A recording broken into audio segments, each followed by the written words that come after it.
Friday morning. I don't think the notice went out today.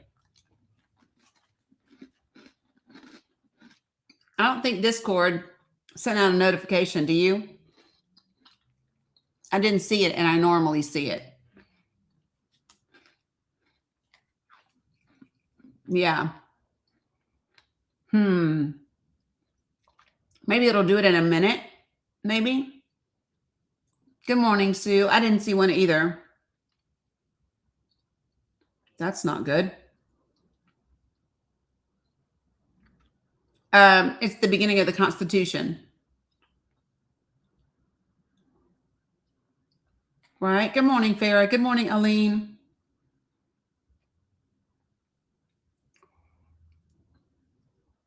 So,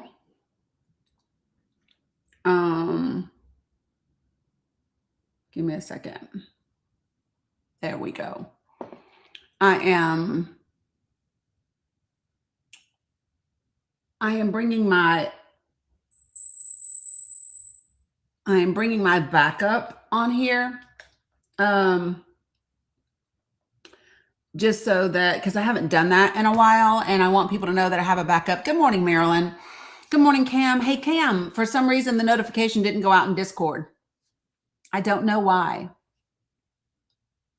Yeah, I don't know if Phantom can help with that or what. I don't know. Good morning, Tara Love. Good to see you. Good morning, Celia B. Good morning, Rocky Dean. I missed saying hi to everybody because I was fixing my backup account coming on here. Good morning, Ja. Good to see you. What's up, Grammy? How is everyone? Hello, Sally Page. Good morning. Thanks for reposting. Appreciate it. What's up, Just Why? How are you? Okay, I think I'm getting everybody now. Good morning, Melinda. I see you getting in here. Who else did I miss? I'm trying to see. What's up, Blue Honey Pot? When Dixie Find Out, Celia B. Good to see you guys. Yeah, Phantom or Sandy.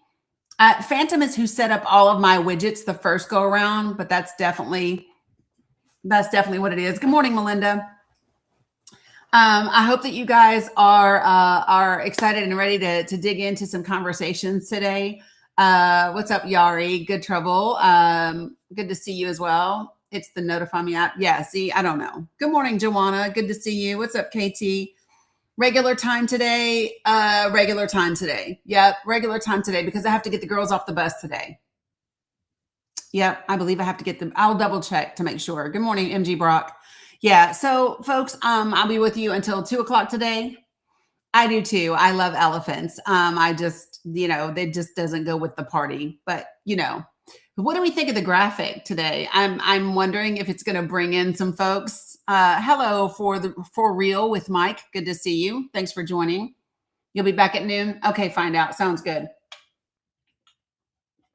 So you guys have heard me talk a little bit about. Look, there it goes. It just sent out the notification.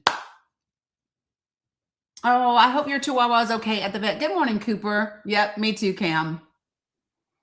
Yep. I wondered about that Blue Honey Pot, but it's really what I wanted it to represent today, and I think it came out great. Right. Ta-da! I love that you're running for Congress, Michelle. I love that. I love that for you. So folks, if you are following me, if you're watching me anywhere other than TikTok, please make sure that you say hello in the chat because I won't be able to see you if you don't speak. If you are watching on Substack, I can't see your comments and I hate that I can't see your comments, but I love that you are here. You love the background. Thank you very much. But I wanted to talk about this particular image represents all of the conversation that I want to have with you all today. And to have a conversation about it. Good morning, Stacy. Yep, I saw it just came up. I saw it. What's up, Hark the Harlot? Funny face, good to see you. Good morning and happy Friday to you as well. What's up, Big Daddy D? So for those of you all who don't know, if you're on TikTok, that is my backup account, my real one, the only one that I do have. So if you haven't already, click that and follow that account. That would be amazing. And we're gonna have a conversation. So for the troll that's on YouTube, and you say, "Is she gay?"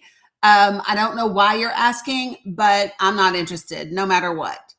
Okay. Good morning, Jody. Um, I didn't see Jen's live the other day, so I missed it. What's up, Aaron? Hey, Jamie. Hey, Carla. I don't know why they care. I swear it's the short haircut that just fucks them all up. They really believe that like the short haircut is the thing. It's so weird to me. Yeah, it's so weird. I have never met a group of people more obsessed with people's sexuality and privates that in my life than the Republican Party of this age. It's crazy. So, good morning, Ella. Good morning, Pentinton. Good to see you guys. Right. It's it's weird. I'm just like, this is why y'all end up going to jail and you can't go on playgrounds or be around children. It's because you focus on things like that. This is the problem.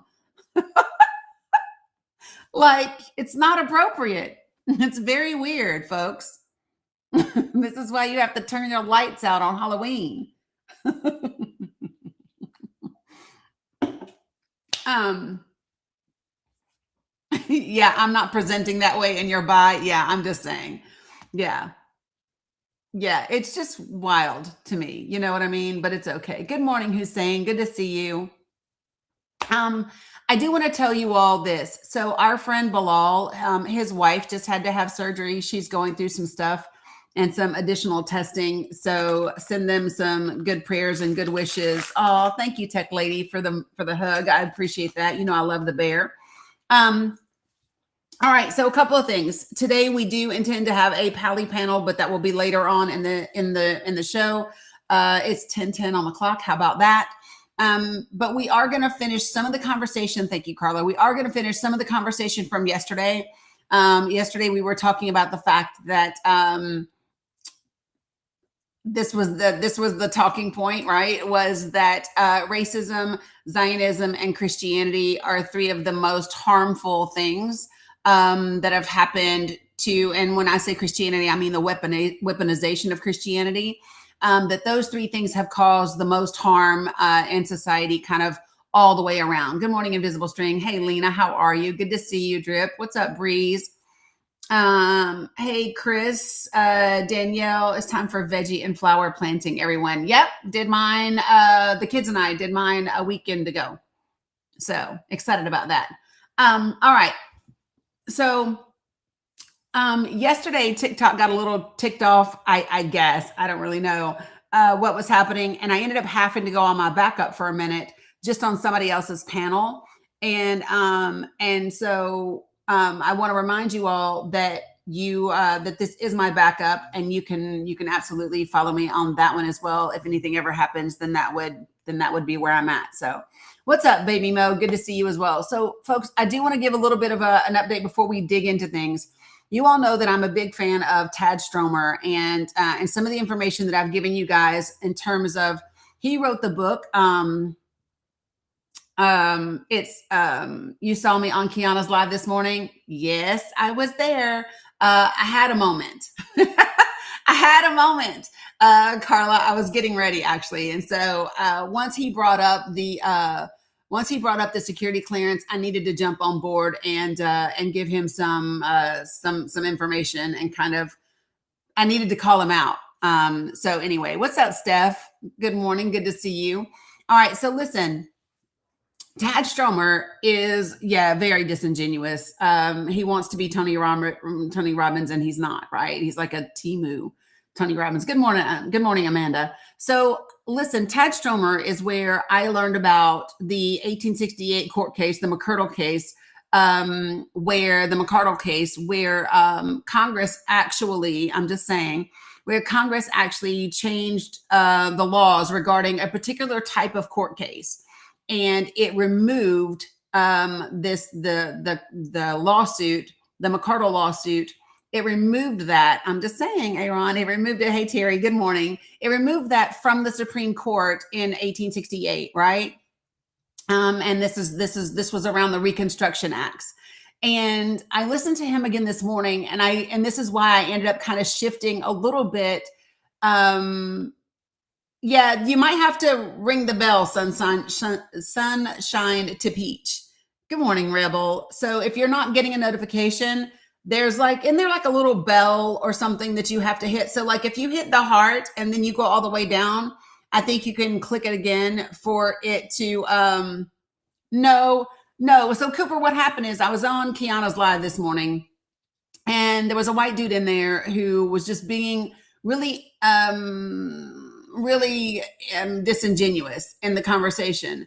And so I came up and was talking to him, and he was trying to sound like Tony Robbins and wasn't. And so, whenever you get like the shoddy version of something, it's the Timu version of it. Yes. Thank you, Jody. Resistance history of the United States. Well, yeah, he was a white dude on the panel. He was, Scott. There was a couple of black dudes on the panel, and then there was a white dude on the panel. There was two, I think, at one time. But yeah. And so, the position that he took was, he sounded a lot like it sounded like he was trying to be Tony Robbins. And so that's why I said Timu, Tony Robbins. All right. So listen, I was listening to Todd Stromer today, and he wrote Resistance History of the United States. And he's so smart. And one of the things that excites me about the information that he shares is that it is applicable to this day, right? It's applicable to the moment in time that we are in, and the ability that we have to not only resist, good morning, Sin, but to also create a Congress that truly does work for the people. Okay. And so this part's incredibly important, and I want to bring it home for you guys because I shared what he gave me before, and I'm going to share that again today. But then I want to talk to you all about this. So everybody has been focusing on, when we talk about what happened with the Voting Rights Act of 1965 and it being gutted. He brought up some points that people aren't hearing. And he also brought up something that the Democratic Party's response was to the gutting of the Voting Rights Act of 1965, right? So how many of you all remember, good morning, Veronica. How many of you all remember that the purpose of the Voting Rights Act of 1965 was to do what? What was the purpose? Why did we need it? What was happening in the South, in the rebel states at the time? What was occurring? Right? What was occurring at that time?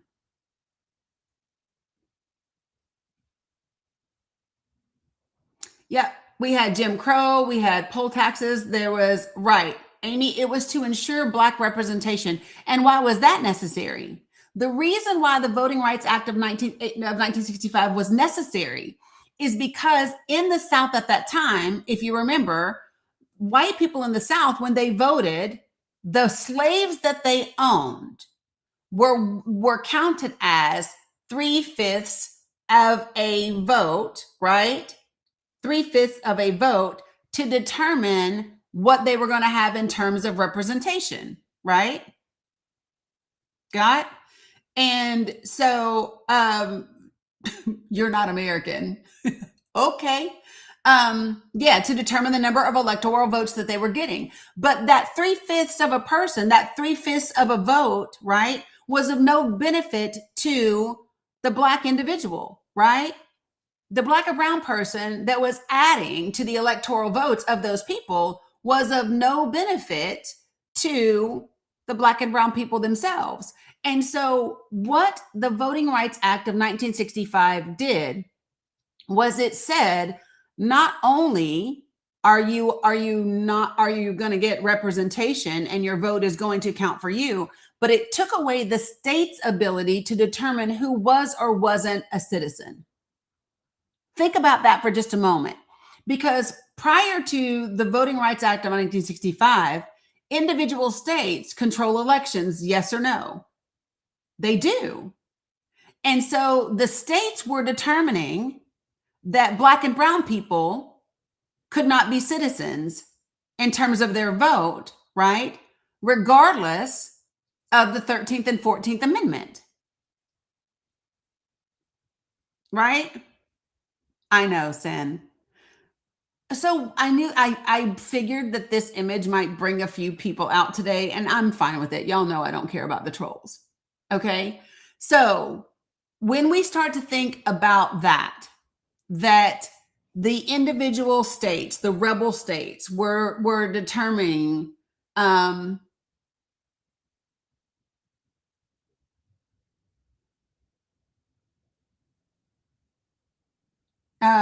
my gosh, you guys are going really, really fast. So, Chad, let me just explain this to you. You don't get to say what the focus should be because you only say shit from the chat. So, the day that you want to get on my panel and have a real conversation with me, you'll be able to have your say, but you don't get to say what the focus should be because you just only say shit from the chat. Okay? All right. So, right, he only uses his keyboard. So he doesn't really get a vote. Chad's opinion counts for 3/5 of an opinion. How about that? How about over a candlelight dinner? No thanks.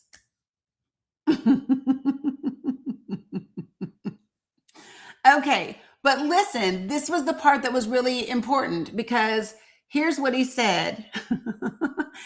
So listen, the Democratic response. What was the Democratic response, you all, to the gutting of the Voting Rights Act of 1965? What did the Democratic Party say in response? The Democratic Party said, oh, it's okay. Democrats are going to push us over the line anyway, and we're still going to take the House, right?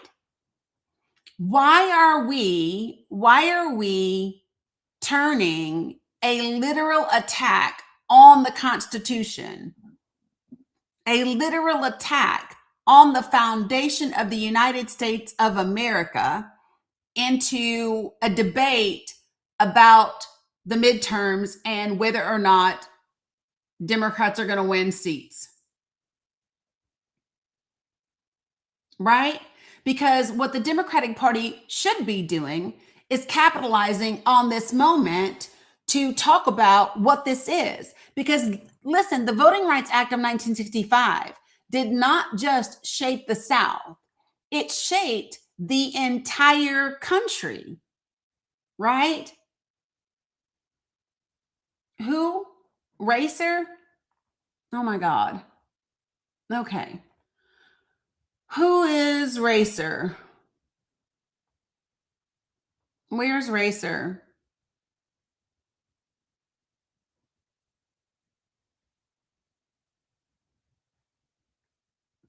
Chad doesn't want to be a helper. Let's just be clear. So, Stella, let me just say this too. It's not even the taxation without representation part. So listen, I want people to not equate this to voting and to taxes. No, it's just citizenship, period. Taxes, no taxes, I don't give a fuck. It's not fair because you do not get to disenfranchise Black and brown citizens of their right to vote and to have that vote be counted or to be to be effective and to have impact, right? And so that's what you don't get to do. And what people do not understand, and I want to point this out to you all. Can someone tell me what the standard period is after the Supreme Court makes a ruling? What is the standard amount of time that passes between the ruling and it going into effect? Does anybody know that standard time period?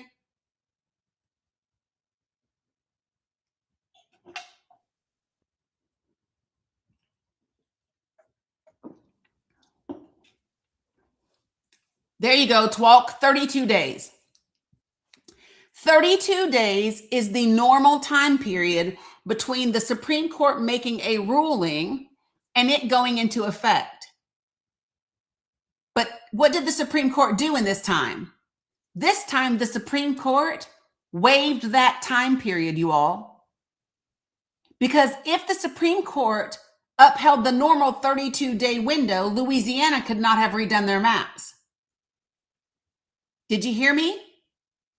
Louisiana could not have redone their maps if the Supreme Court had not made it go into effect immediately. So this is a point that I really want to kind of make people understand, is that the impact was intentional.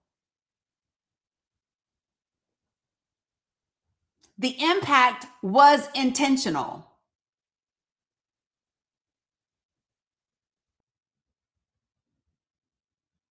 Yeah. So this is why I wanted to go back and start to like really bring this home.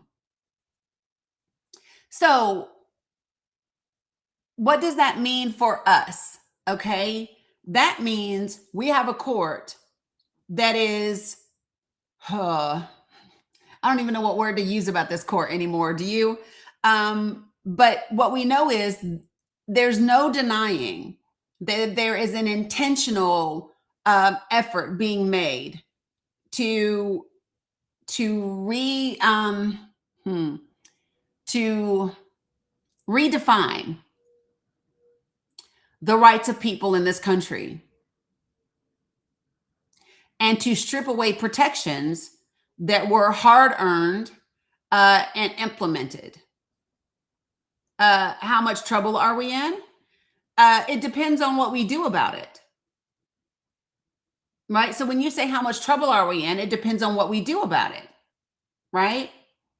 So if you were not here yesterday or the day before, or 2 days before that, when I talked about the time period between 1860 and 1868, put a 1 in the chat for me. They are not America first. They are not two sides of the same coin. That's not true. That's not even remotely close to being true. Okay. So quite a few of you weren't. What about over here on this side of the world? I know some of you guys come in and come out, and so you may not catch it all. Okay. All right. So welcome, everybody. The question was, how many of you all were not here yesterday or a couple of days ago when I went through the time period of 1860 to 1868, and when I covered the significance of the McCardle case and how we tie that into what's been done to the Voting Rights Act of 1965, and how we apply that to this year in the midterms and moving forward. Okay, so this part's really important, okay, because it's not enough for us to have the conversations about the culture wars, right? You weren't, okay. All right. So we're gonna go back and we're gonna pick some of those things up again, okay? And then we're going to bring them into this moment and how we do something about it. Got it? Is everybody with me on that? Okay. All right. So if you love that. And I know that some of you guys were here and this will be like a repeat session for you. But I don't think repetition hurts. And in this environment, I think repetition is what we need a little bit of, especially when it is strategically done. Okay. Good morning, Chris. Good to see you. So listen, what I want to do is I want to paint a picture for you based on historical fact, not fiction, not, oh, what could we do? Not whatever, right? But how could we actually, based on historical fact, repeat something that worked in the past that led to some of the most prosperous times, especially for minorities in this country, and it moved the country forward. Now, I'm not going to say we didn't take some steps back and there wasn't resistance. Of course there was, right? Yeah, Nance, I did. But I want to talk about how we do that, because we don't have to repeat. Here's the great thing about history. We can take lessons from it so that we only repeat the shit that works in a good way and then not repeat the stuff that's horrible and in a bad way, right? Good morning, Javi Vibration. Good to see you. Guys, give me 1 second. Give me one second. I forgot to take this. No. 1 second. Da-da-da. Didn't mean to do that. Okay, I need to get my water. All right. So one of the things that I'm not going to be doing today is talking about, just to cover it so everybody knows. That's what I just did, Scotty. I went and grabbed my water. What I'm not going to be talking about today is what the president said about his trip to China or what he said about Taiwan. And the reason why I'm not is because the president lies and he hasn't said anything worth repeating.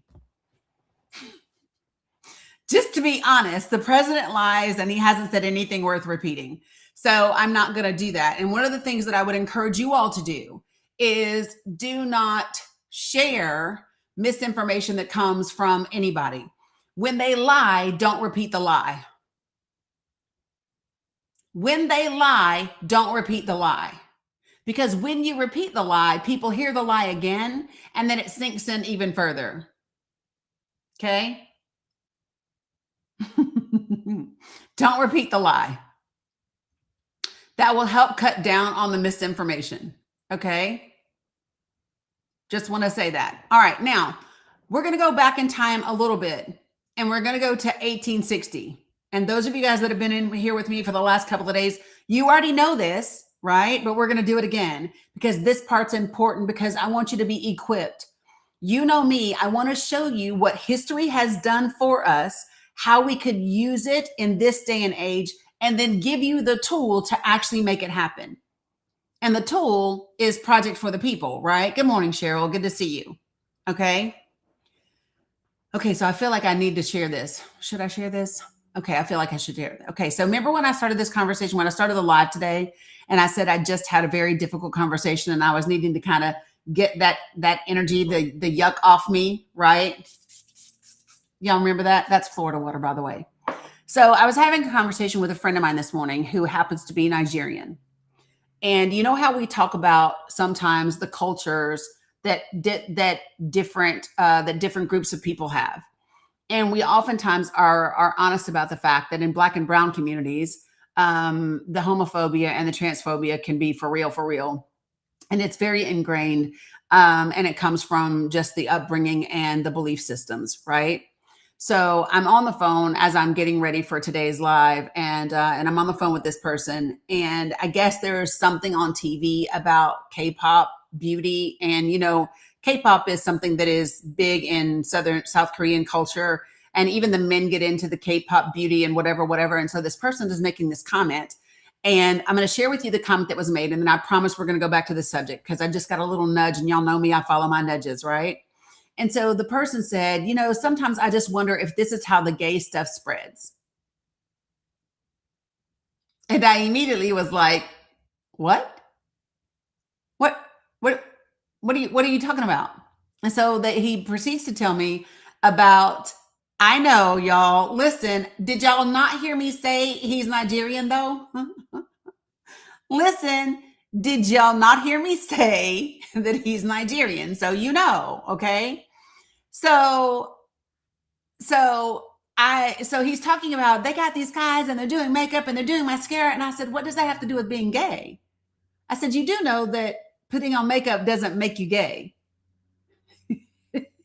It doesn't, it's not a thing. Like, you can't catch being gay, right?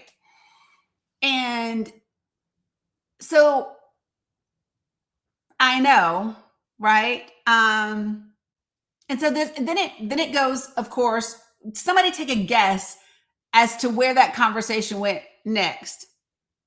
From talking about gay spreading to, where do you think it went next?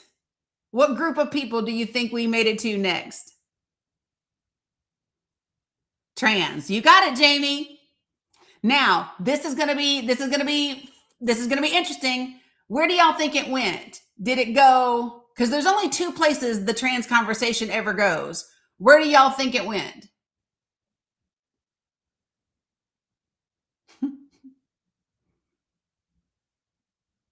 It didn't go to the bathroom. So where's the other place it went? If it didn't go to the bathroom, sports. There you go. You got it. It went straight to the sports. And so for the next 20 minutes, I'm having this conversation about intersex individuals and DSD individuals, and like not everybody is born with either the stuff that we use to assign male or female sex, right? Oh, thanks, Packard. I appreciate that. Right. It's always sports or bathrooms. And there was a lot of resistance, and I think he could finally hear when I got super, super irritated, right? And sometimes at one point he was like, okay, I can get that, right? And then it was just, and one of the things that I've always loved about this individual is even though he is Nigerian, he's usually very open in terms of like being able to kind of consider things. And I said, you know what? I said, the thing that frustrates me about you right now is I've always loved the fact that you're so open to hearing new things, da da da da da. And he was like, I am. And I said, yeah, but you just said that there was nothing that would make you understand. And I said, what you don't understand is that and then he said, I don't have anything against them. Like, I have gay friends. And I said, oh, you sound like white people when they say they have a black friend. And he was like, no. And I said, no, but yes, that's exactly what you sound like. We are discussing gay and trans people, and you just said, oh, I don't have anything against them. I have gay friends. And I said, that is just like white people when we're talking about racism, and they say, oh, I have a black friend. You are tokenizing the gay people in your life. And then he goes, well, I mean, that's not what I'm just saying. And I said, right. And I said, do you know what's so crazy about this? I said, there are people in my life that I love and adore, and I would not have you around them. And he said, what? And I said, yeah, I have a nephew that is gay. I have a nephew that is trans. I have people in my life that I some of my best friends are gay, and I could not have you around those people in my life. And he said, why? And I said, because of the way you talk. And he said, well, I said, it's the verbiage that you use. You sound like a bigot. And he said, I mean, I would never say those things around them. And I said, that's not the point. And he said, well, yes. He said, I would never say those things. And I said, you don't have to say them. I said, let me ask you a question. I said, you are a black man. When white people are around you and they are racist, do they have to tell you that? Or do you know it? Do white people have to say to you, I don't like black people? Or do you know that they have some sort of bigotry or racism towards black and brown people? Do you not? Don't you feel it? And he said,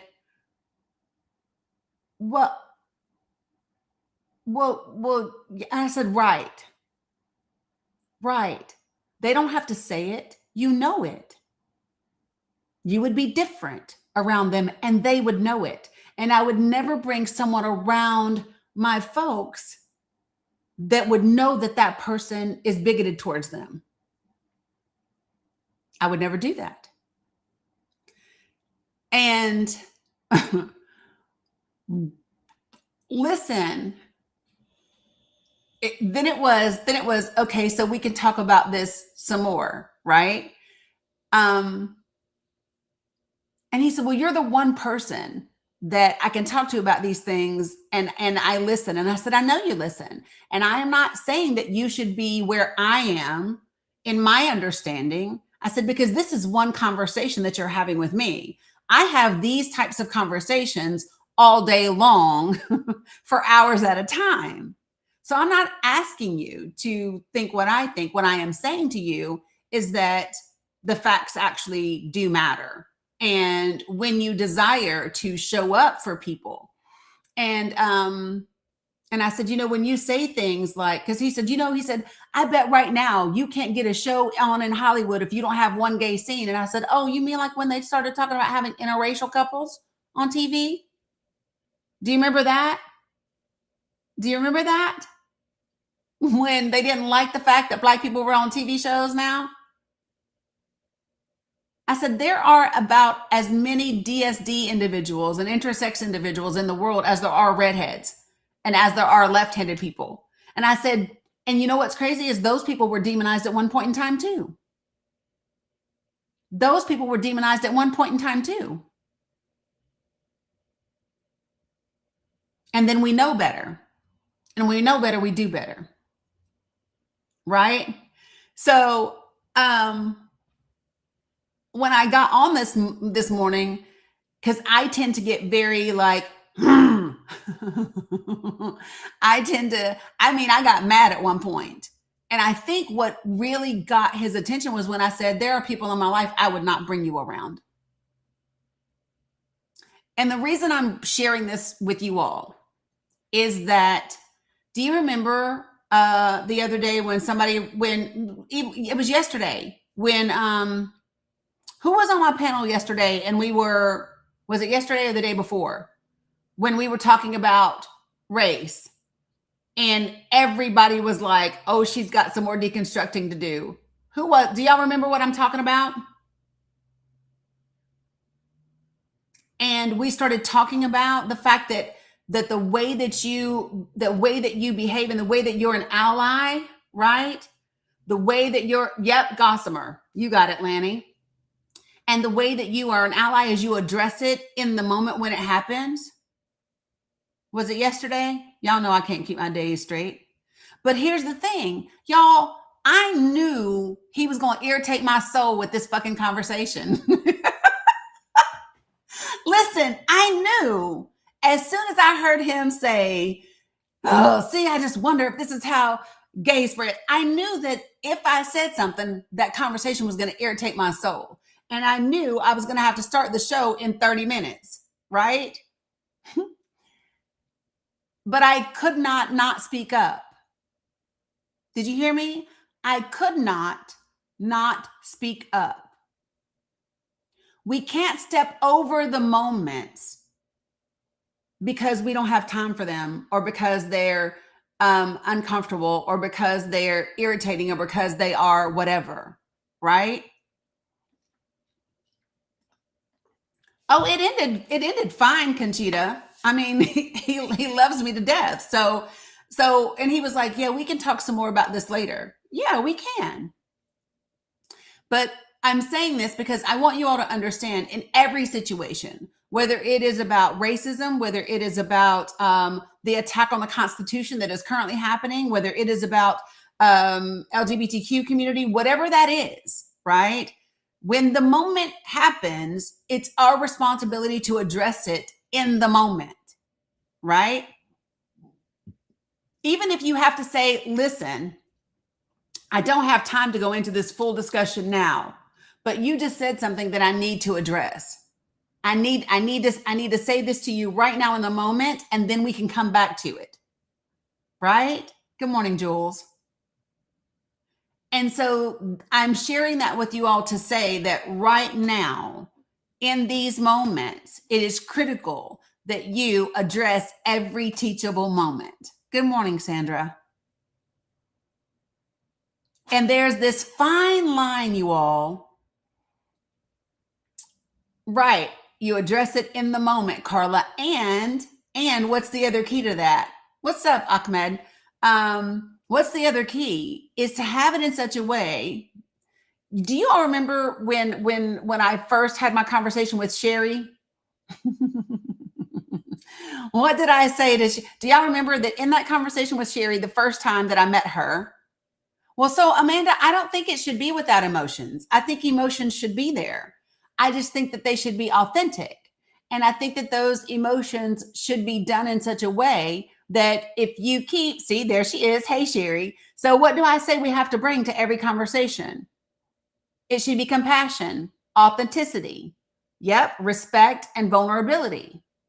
And you can say things, and as long as you are bringing empathy and vulnerability and compassion, right? Then you're not saying them with hate. You're not saying them with degradation. You're not saying them to cause harm, right?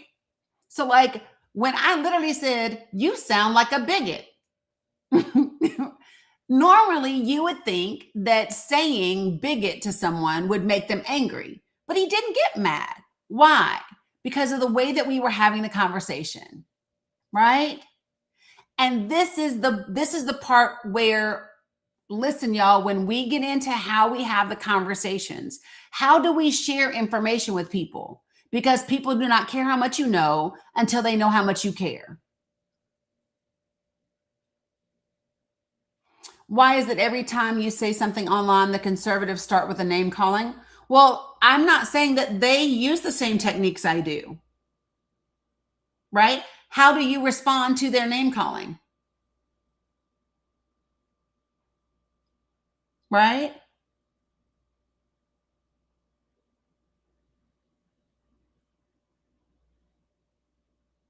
Yeah. See, so it just depends. And it's not always one set way of doing things, midnight voice. It depends upon the conversation and the person that you're having the conversation with, right? Well, so Annie, I do engage. I do engage. And it also depends on what they're saying. So listen, folks, number one, I don't take what people say personal. I don't. Because then folks don't know me. Why do I give a fuck about what they say? I don't. Listen, they can't find anything new to say to me on here, not the trolls or the bots. They come in here every day and they are either going to say something about my short haircut. They're going to ask, am I a boy or a girl? Am I gay or I'm not? They might say something about the size of my nose. Usually that's because it's bigger than their member and they're jealous. And or they might say something about my laugh, right? Right? They might say something about my laugh being like Kamala Harris or something like that. But other than that,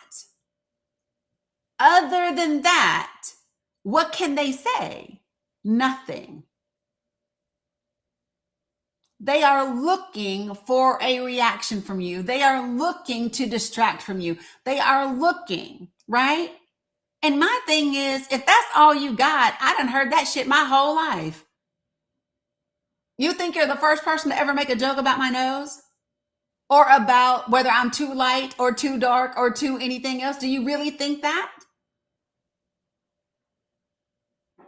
I've been on this planet over half a century.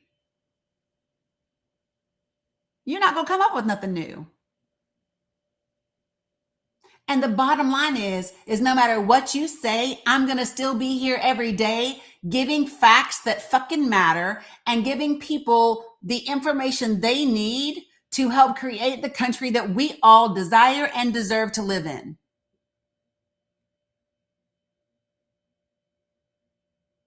Okay, Macaroni, sending you lots of love and prayers for Sue. Right? So it's not going to change nothing. And they are not the majority. Okay? Thank you, Miss Moles. Okay? So let's talk about real things because I want to give you all something that is real, that happened historically, and how we use it to do what we need to do in terms of these midterms. Because when I share this with you, it should make you excited. It should make you hopeful. It should make you empowered because this is something that you can actually put to use. You ready? All right. So when we think about, oh, that one's always a good one. Word salad. The fuck? Y'all are funny, but it's okay.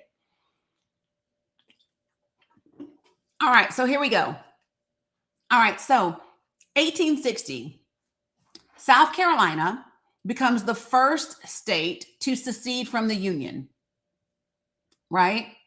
And you will meet people in your life that will say to you that the Civil War was not about slavery, that it was about states' rights.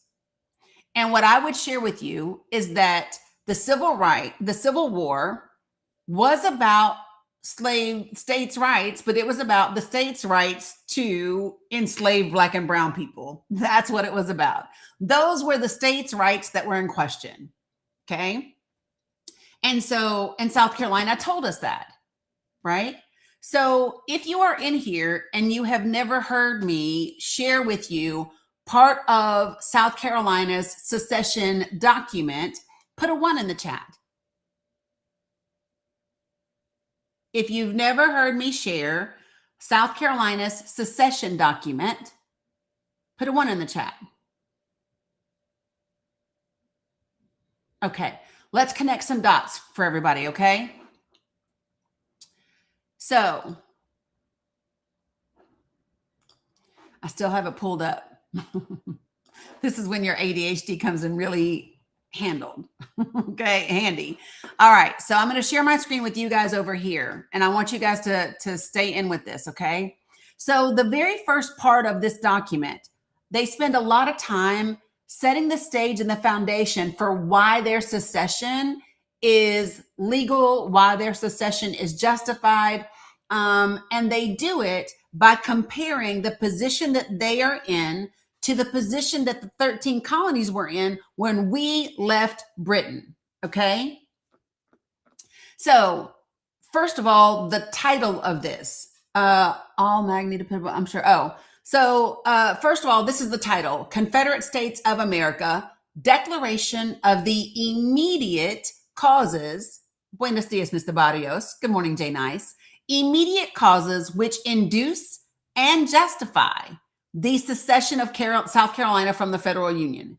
So they are telling you, we are declaring the immediate causes, the things that are making us do this right now, right? That are inducing us, that are causing us to secede from this union and that justify us doing so. Okay. And so they talk about the fact that they were all free and independent states beforehand, before they all agreed to this new constitution. Okay. And here's what's important about this constitution that they are referring to. So in the Constitution, Article 4, here's what it says. It says, here we go.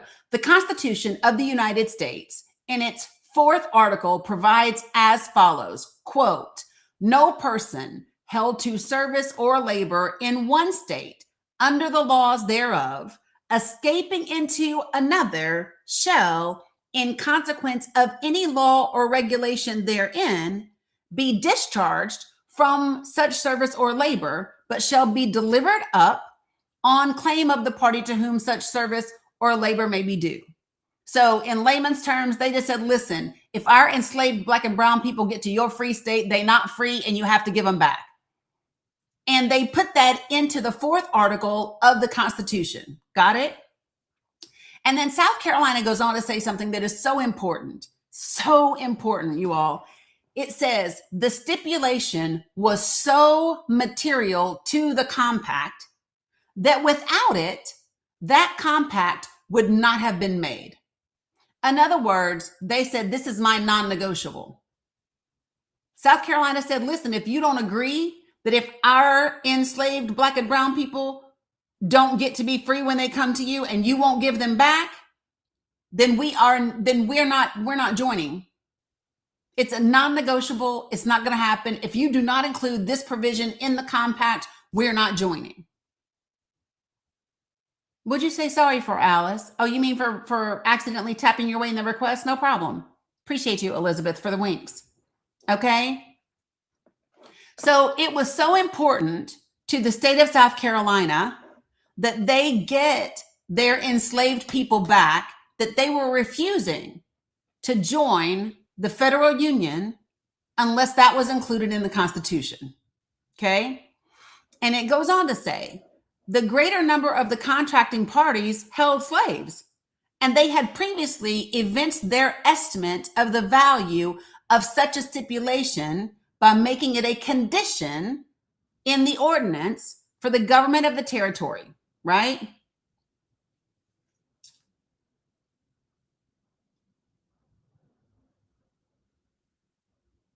Okay.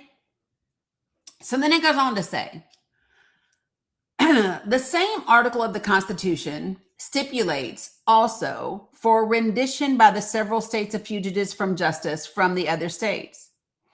And when they talk about this, they said, listen, for many years, these laws were executed, but an increasing hostility on the part of the non-slaveholding states to the institution of slavery has led to a disregard of their obligations.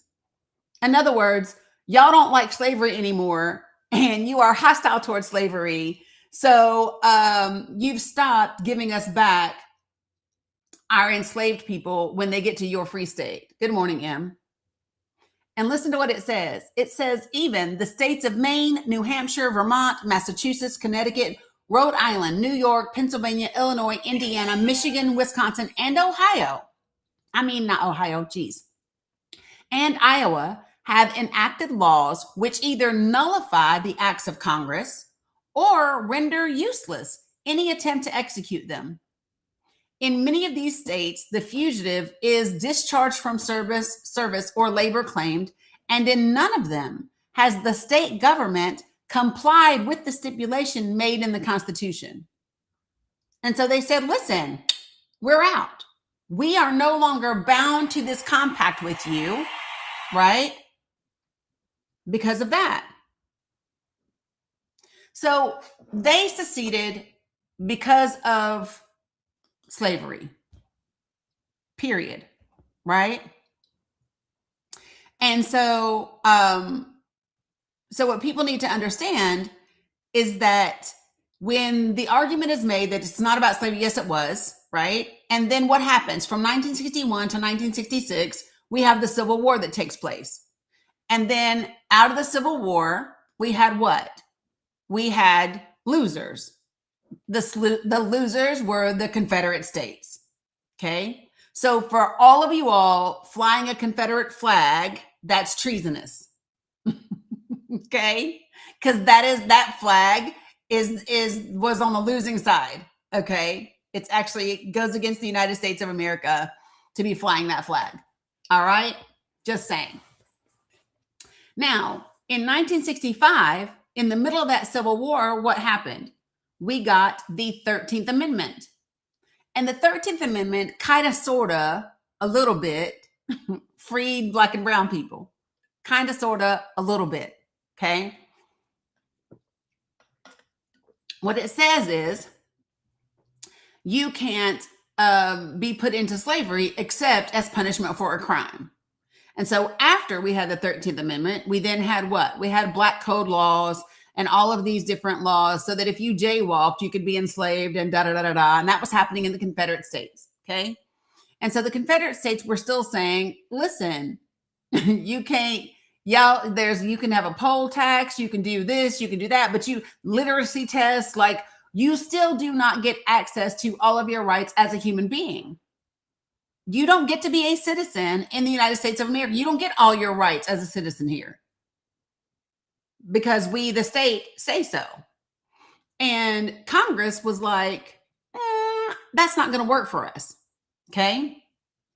So when the Southern states were refusing to comply with the 13th and the 14th Amendment, Congress passed some other laws between 1867 and 1868. Those laws were called the Reconstruction Acts, okay? And those laws were vetoed 5 times by racist-ass Andrew Johnson from Tennessee, who was the president at the time. And then Congress overturned them and still got them passed, okay? So now we are at 1968.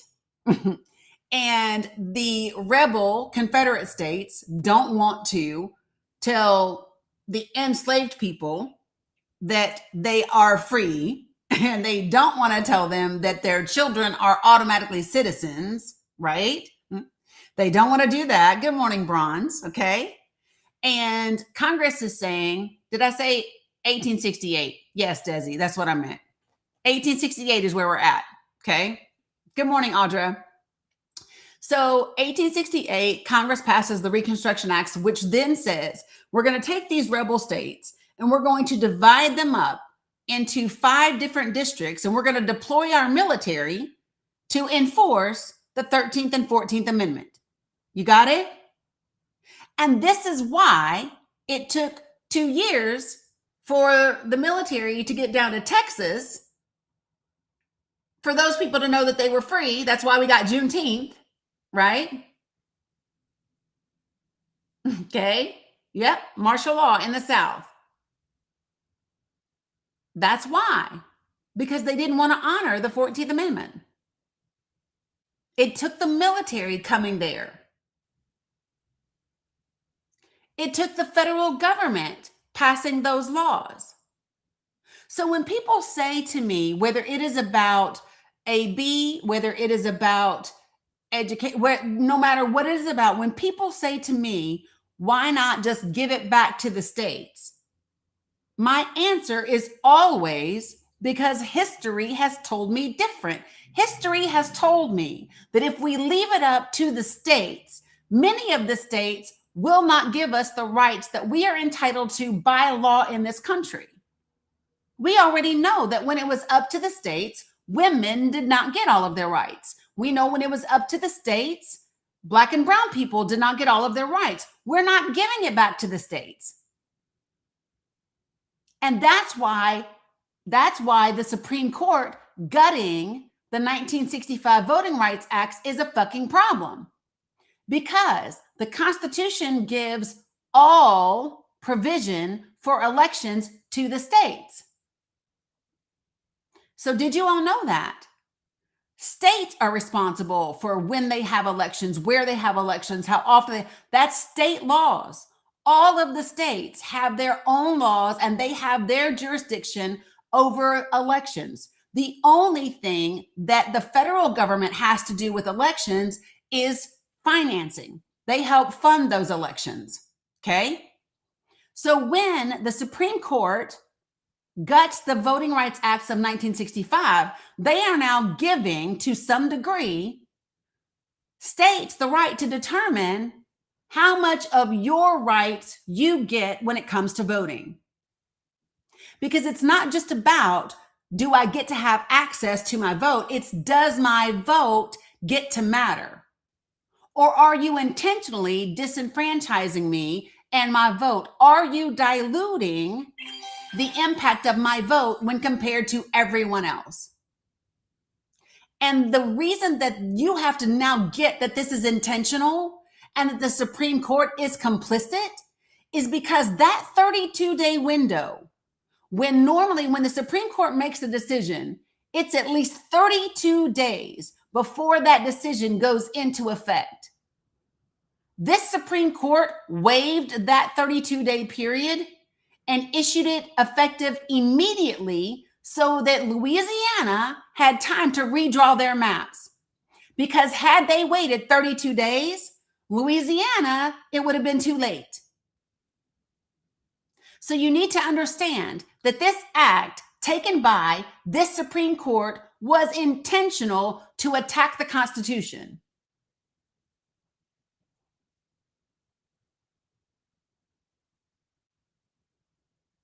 I really want you all to get that the people sitting on the highest court in the land made a special provision so that we could disenfranchise Black and brown voters.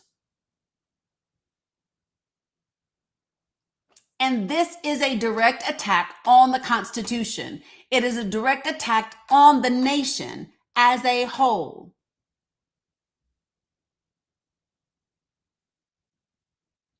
And when Democrats' response to that is, oh, well, we're still going to win the midterms, you're missing the fucking point. And you're not talking about the thing that people need to be talking about. The Democratic Party needs to be talking about the attack on the Constitution.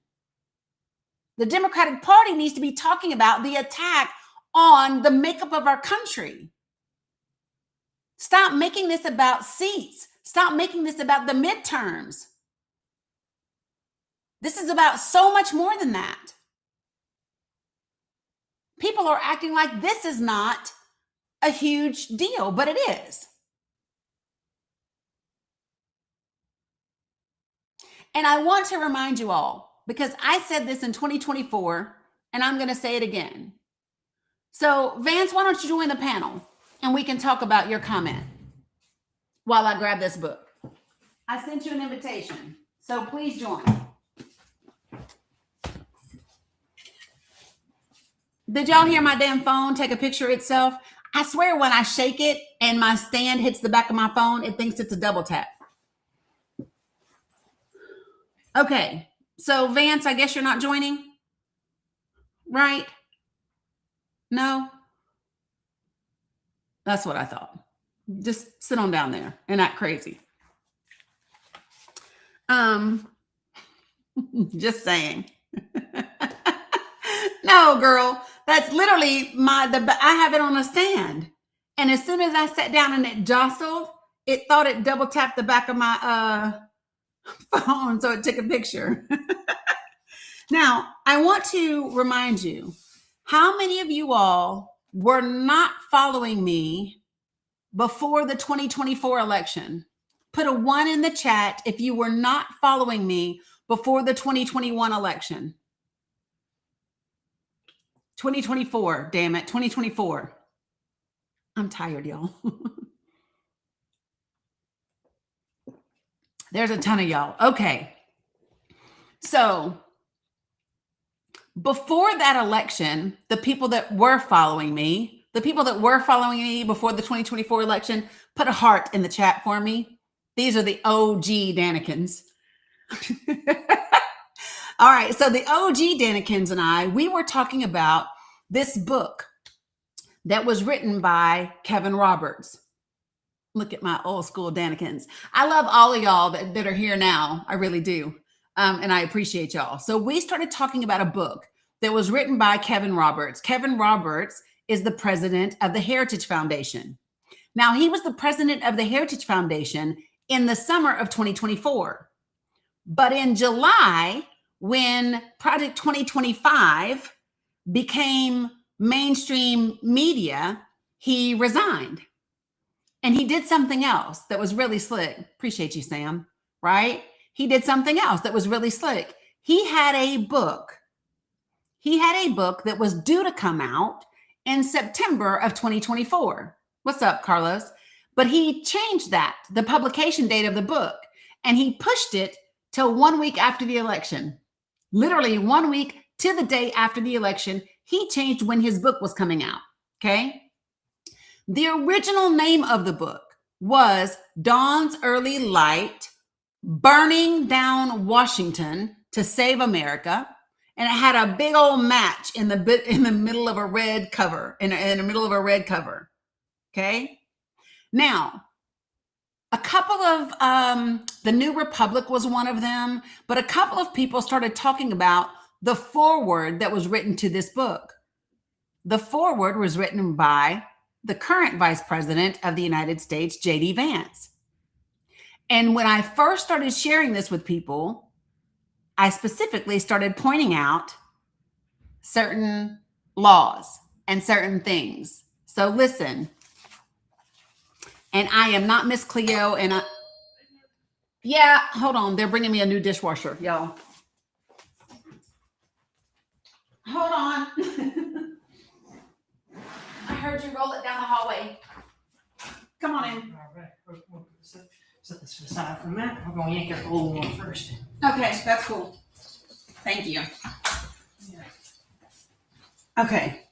All right. So y'all don't know how glad I am to have this damn dishwasher because anyway, but so listen. So I'm going to read to you all part of this forward because when I started sharing this, people were astounded because of what it says and what it doesn't say. Now, listen, sometimes it's important what they don't say as well as what they do say because they are really good at messaging.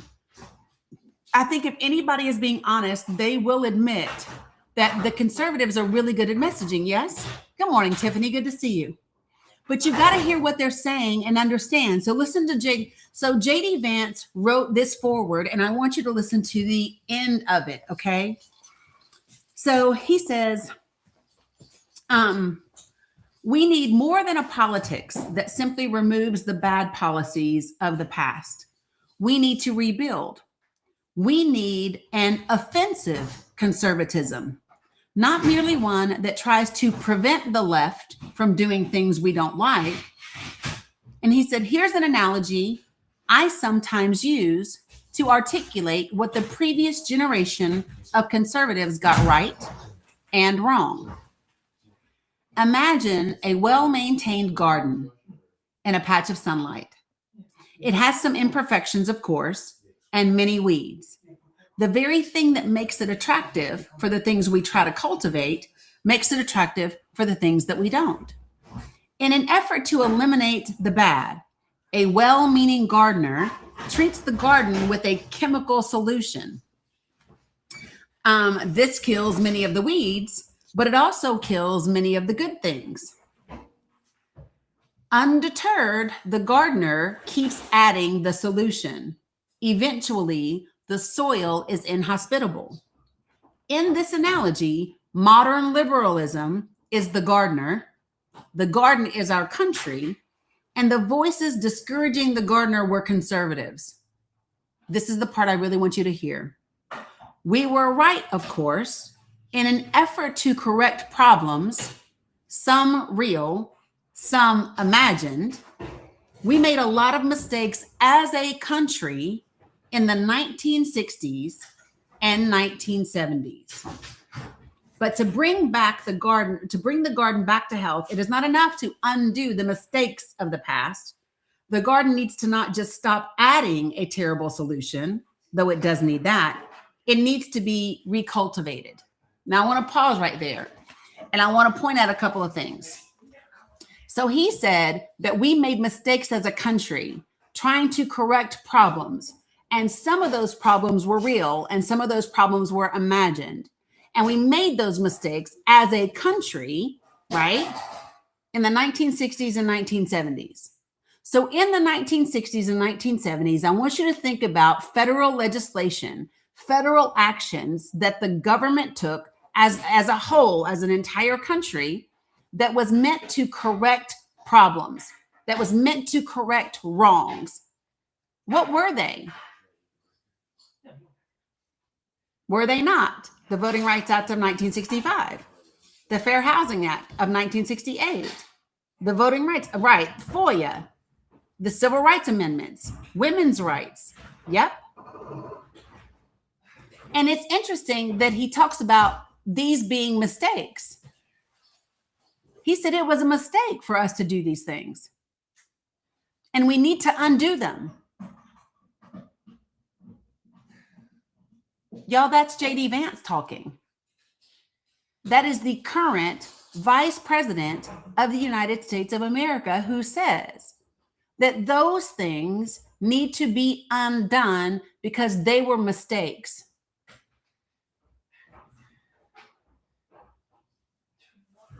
Yep, we integrated schools. And he said, because some of those things weren't really, really problems. They were just your imagination. And then he goes on to say this.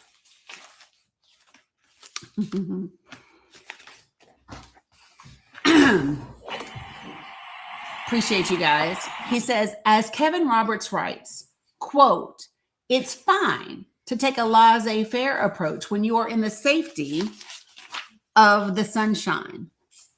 But when the twilight descends and you hear the wolves, you've got to circle the wagons and load the muskets. We are now all realizing that it's time to circle the wagons and load the muskets. In the fights that lay ahead, these ideas are an essential weapon. So, number one, I want you to hear what he said. He said that the ideas that he's laying out are essential, and he knows that they are weapons. So what do weapons do? Are weapons supposed to cause harm? Yes or no? If I weaponize something, is it meant to cause harm to someone? 100%. So that means that the person that is now the current vice president of the United States intends to cause harm. And he intends to cause harm to a particular group of people, right? And it's to the people that benefited from things that we did as a country in the 1960s and the 1970s, which would be two specific groups of people. It would be Black and brown people, and it would be women. Would it not? If we look at the 1960s and the 1970s, it would be women and Black and brown people, right? And that is why, my friends, you have the SAVE Act. That is why you have the gutting of the 1965 Voting Rights Act. That is why you have the intentional waiving of the 32-day waiting period, so that Louisiana can automatically redistrict their maps.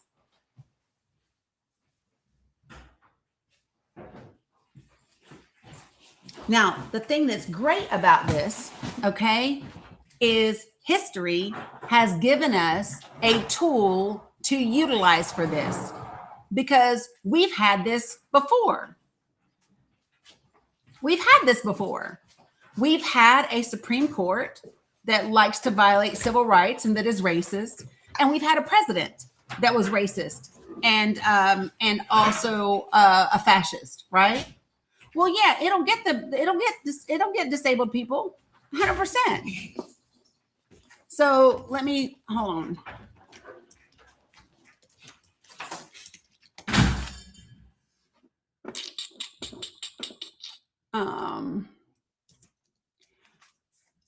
It will be a little bit more of a byproduct, though. But anyway, so let me keep going.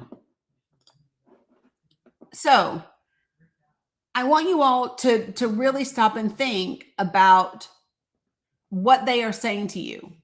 There's a particular group of people that they intend to cause harm to because there's a particular society that they desire to create. And this is not my opinion. This is me reading their words and me telling you what their words actually say, right? So Kevin Roberts is not a nice man. And by the way, do y'all want to know what he likes to specialize in? Do y'all know what Kevin Roberts specializes in?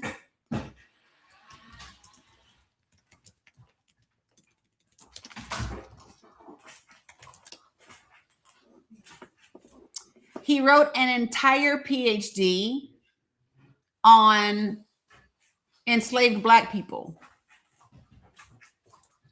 Yep. He has a PhD in American history with a specialization in slavery and African American studies.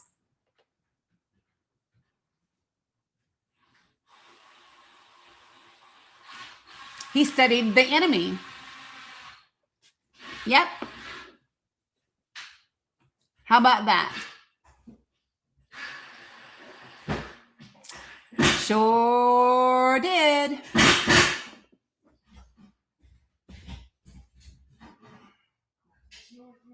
Okay, so I want to share with you all what Kevin Roberts says. Okay. So first of all, he calls Democrats the party of destruction, and he calls the uniparty the establishment, right?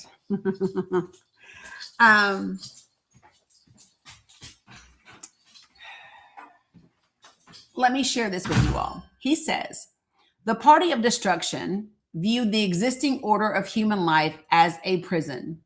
Religion, it averred, didn't provide human beings with meaning. It entangled people in superstition. It's just what he labels it. Hold on, y'all. Just listen. That part is not really, listen to this part. Old-fashioned craft or guild businesses didn't cultivate excellence and skill. They trapped people in traditional work.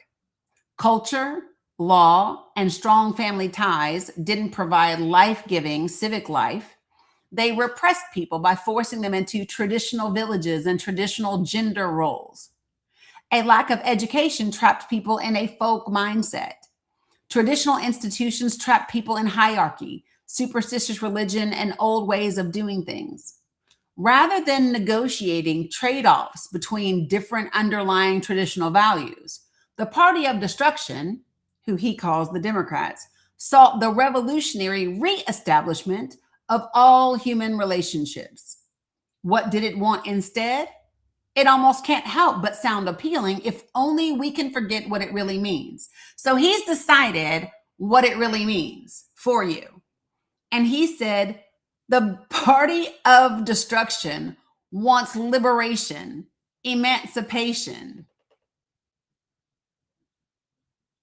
What connects, and this is him in quotes, he said, what connects the liberation of liberalism, the world revolution of communism, and the critical of critical theory is a vision in which tradition is the enemy of human potential, in which the individual must be freed from everything that stands in the way of his self-expression, whether he wishes to be freed or not, perhaps especially if he wishes to retain a traditional way of life. The party of destruction is the enemy of the existing human order as such, the enemy of all human orders. He studied African American history, which would include critical race theory. But I want you to hear what he is saying to you. He thinks that because some people desire to be free to live a non-traditional life, that means people want to force him to be non-traditional, which that's not what it means at all. It means mind your damn business. That's all it means, is mind your damn business. You live the way you want to live, and I'll live the way I want to live. And then he says, listen to this part, because this part's really going to get y'all. He says, at least the communists didn't mince words, saying in the Communist Manifesto that, quote, communists everywhere support every revolutionary movement against the existing social and political order of things, end quote. But none of the other factions of the party of destruction has made much of an attempt to conceal their program. In fact, they're proud of it. But here's the most uncomfortable truth of all. The parasites that have taken over so much of our country, the pantsuited girl boss advertising executives, the skittle-haired they-them activists, the soy-faced, pajama-clad, work-from-home HR apparatchiks, the Adderall-addicted dog mom diversity consultants, the nasally voiced Ivy League regulatory lawyers, the obese George Soros funded police abolitionist district attorneys, the hipster trust fund socialites. They are some of the least impressive people in the history of the world.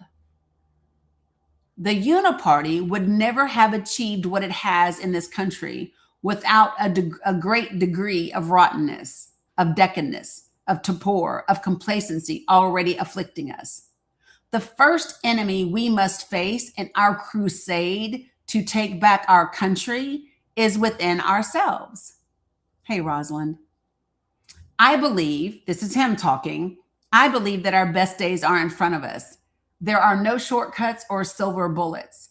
America's restoration is a task that will require generational sacrifice and toil. The seeds of its renewal, however, are numerous, and many are already in the ground. To see them sprout and watch them grow, we need only to strike the match and burn away the dead wood.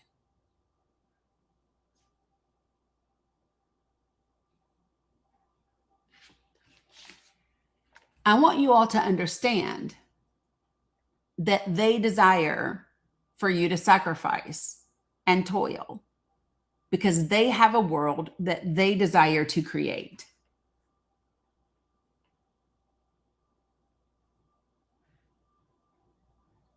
Marilyn, I hope you're joking, right? Because he's literally talking about destroying everybody that has rights, black and brown people, women. He literally wants to burn down our civil rights.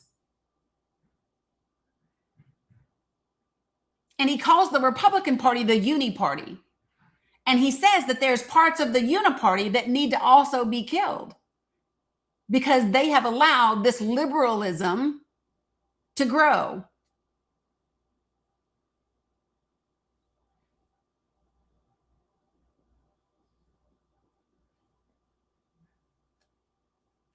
Oh, girl, I had to be sure.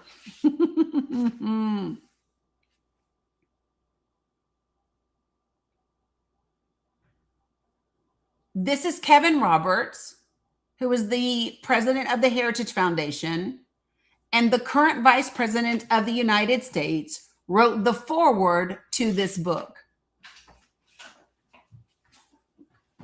Well, they tell you.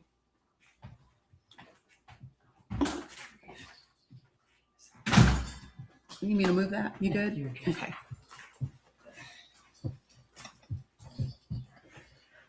All right.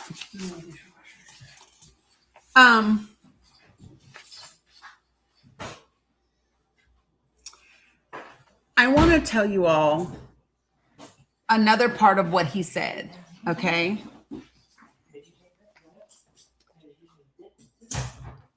He says that in the 1980s under Reagan, that they won the political fight, but they lost the spiritual war. Okay? Yeah, but I want you all to understand, yes, Vance's wife is brown. She's also from India, which has a caste system. A caste system is very similar. Ooh, the Texas Supreme Court rejects the governor's efforts to remove the Democrat. Bless you. Hold on, that was a thing that just came through. Hold on, y'all.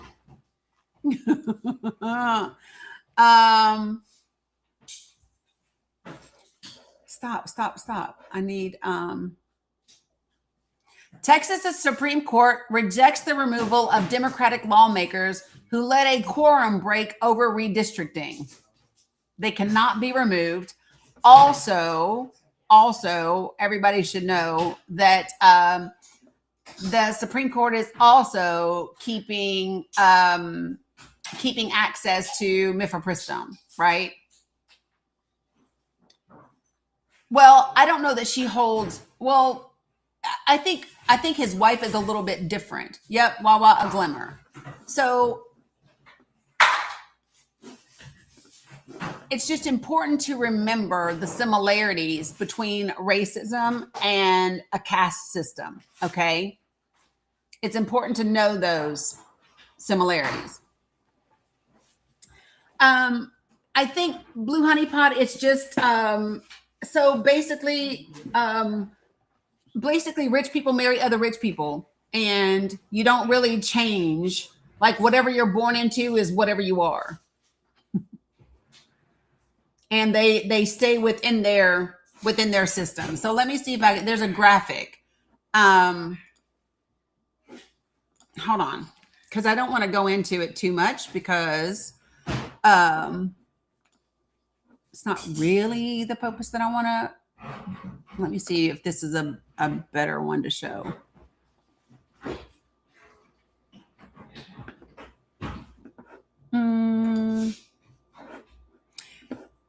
Yeah, this one's a decent graphic to share. Give me a second. Okay.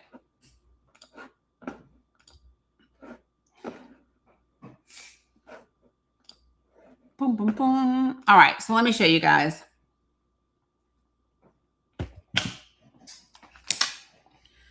So this is their caste hierarchy. So priests and academics or teachers are at the top. Warriors and rulers come next.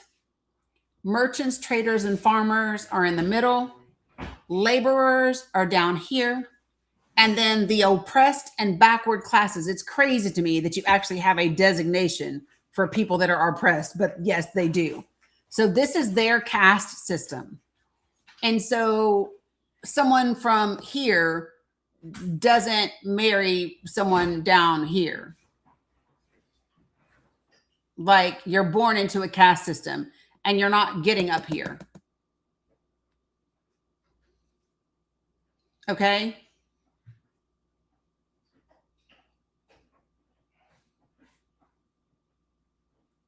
So, and this is not a lesson on caste, right? Of course, that's an overly simplified way of explaining it. However, what's important to understand is that it's a society, right? It's determined by birth, okay?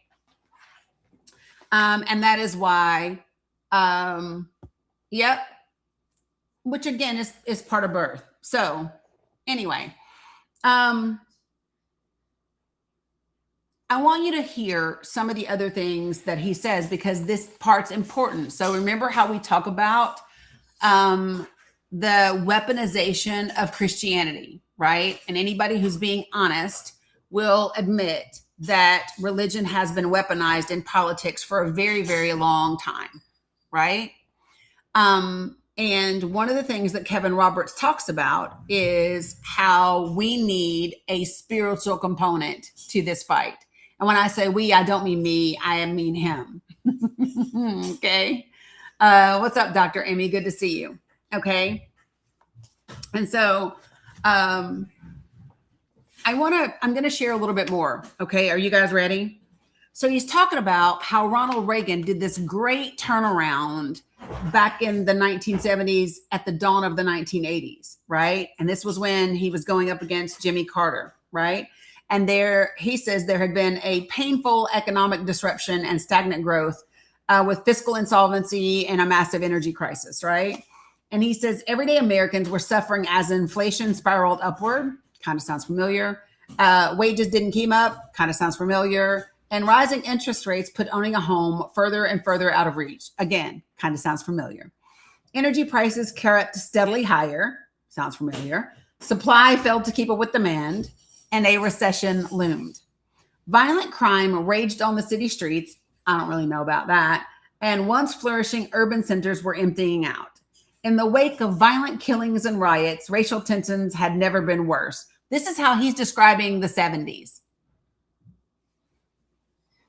Do y'all remember the 70s that way?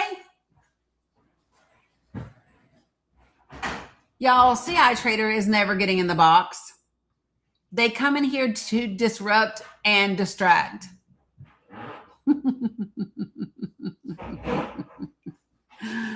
That's all. CI Trader's not getting on the panel. They never do. They just come in here to distract. But yeah, CI Trader has Dani derangement syndrome. Okay. Hella, Raja. But I'm just saying. So listen, he says, beneath the turmoil lay something deeper.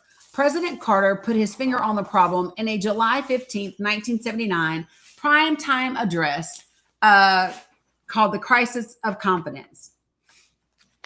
And that's what he says. So listen to what he says. What America was facing, he claimed, he's talking about Jimmy Carter. And he says, no, I literally just said that's not the subject matter. Okay. And he says that Jimmy Carter said what America was facing was not really an energy crisis, but a spiritual one. Quote, the erosion of our confidence in the future is threatening to destroy the social and the political fabric of America. Now, listen to that quote. The quote that he just read from Jimmy Carter didn't mention spirituality, did it? And it didn't mention religion. It said, quote, the erosion of our confidence in the future is threatening to destroy the social and political fabric of America. Right? So, well, that was the 60s and the 70s. So listen, he goes on to say, in the face of serious problems such as energy shortages, high inflation, stagnant growth, and exploding crime, Americans found nothing but gridlock, stasis, and decline. Americans were losing faith, not just in their government, but in the idea of self-government. I don't recall that to be a thing. Do you all recall that to be a thing? Because I don't recall that to be a thing. I mean, granted, I was young, but I don't recollect any of this in that time period, right? But he says that Carter's speech is normally remembered today as the malaise speech. But then he says this, thanks to a bit of clever branding from Ronald Reagan. Why did it stick? Because despite putting his finger on the problem, Carter himself was stuck. And so then he talks about what Ronald Reagan did and that it was this turnaround. Oh, I love that, Tracy. Well, no, he doesn't. Definitely. And they won't. Yeah, the energy crisis, and then that's it. So this is, again, Kevin Roberts. He says that what we are facing today are spiritual problems, and spiritual problems require spiritual solutions. To say that America's problems are spiritual requires no religious faith. It's an empirical statement. This is what Kevin Roberts believes, you all. He says it's an empirical statement.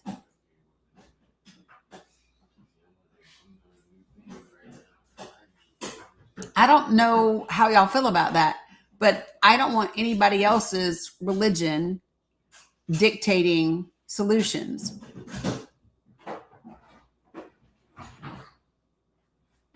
And then he goes on to quote the Bible.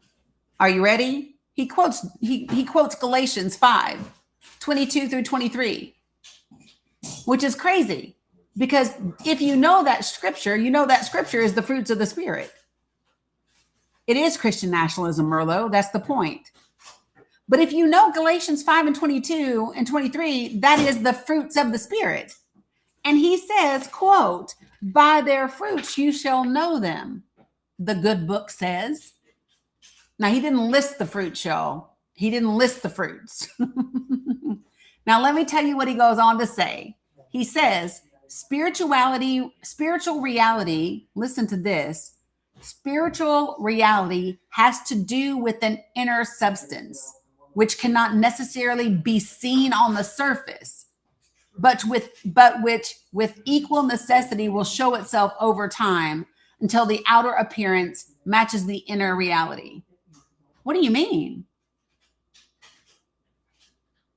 He says, you will know them by their fruits, but by the way, you won't be able to see that. That's not what Jesus said. That's not what the Bible says.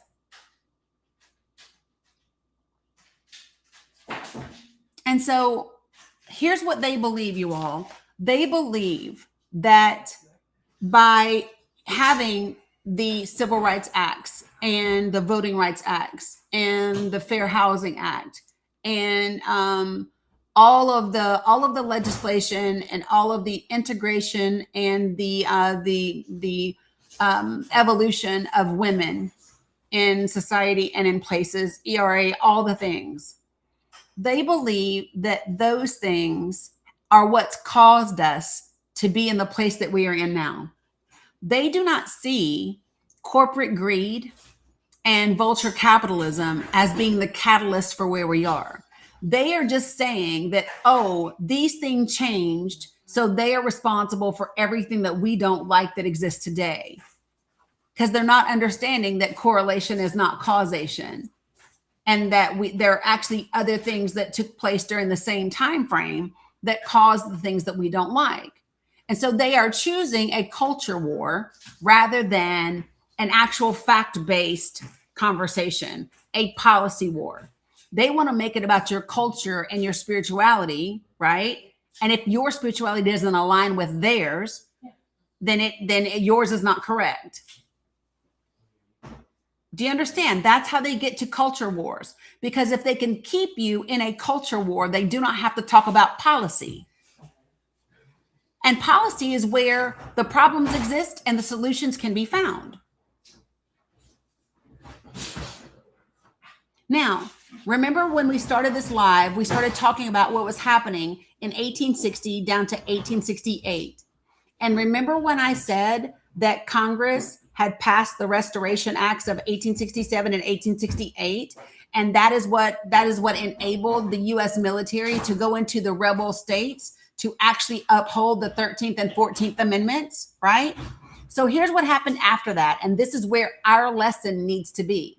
What happened after that was there was a court case, et al. McCardle, and that court case, right, was actually saying that the Reconstruction Acts were not constitutional.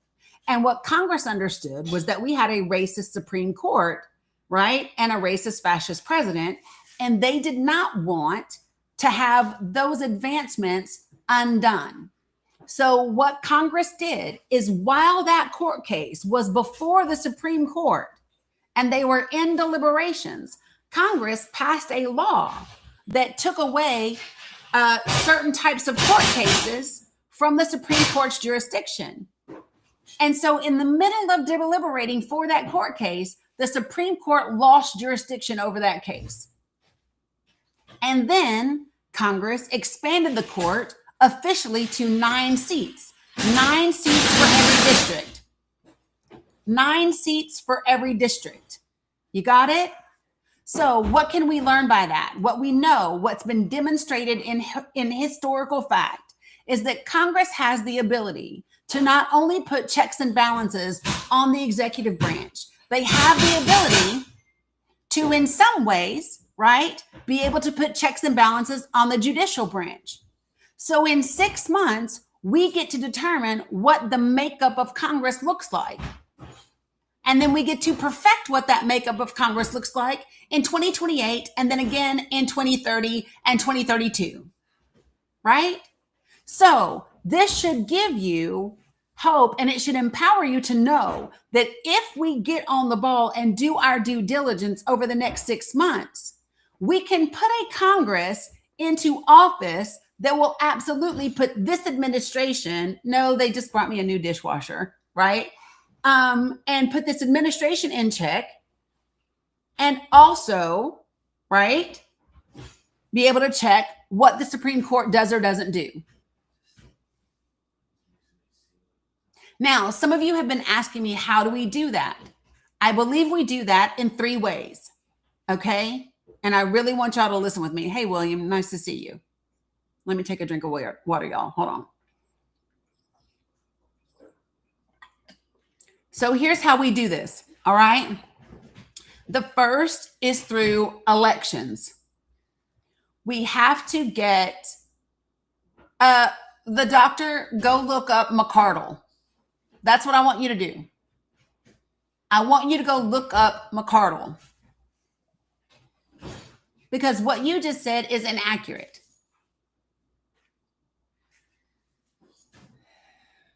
What you just said is inaccurate. So the doctor, would you like to come talk to me about it? I doubt that you will. You'll talk shit in the chat because you don't know facts. I want you to go look up the historical court case that I just gave you. That's all you got to do. Hey, receive grace. All right. So here's the key. There are 3 processes that will bring about progress for us in this country.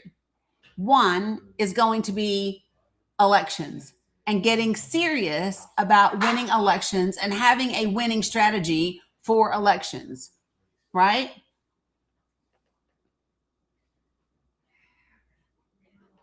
Here's what I'm not doing. I'm not doing fuckery anymore today. That's what I'm not doing. No more fuckery today. No more fuckery today. Boop, boop, boop. Done. All done. How do I spell what? The court case?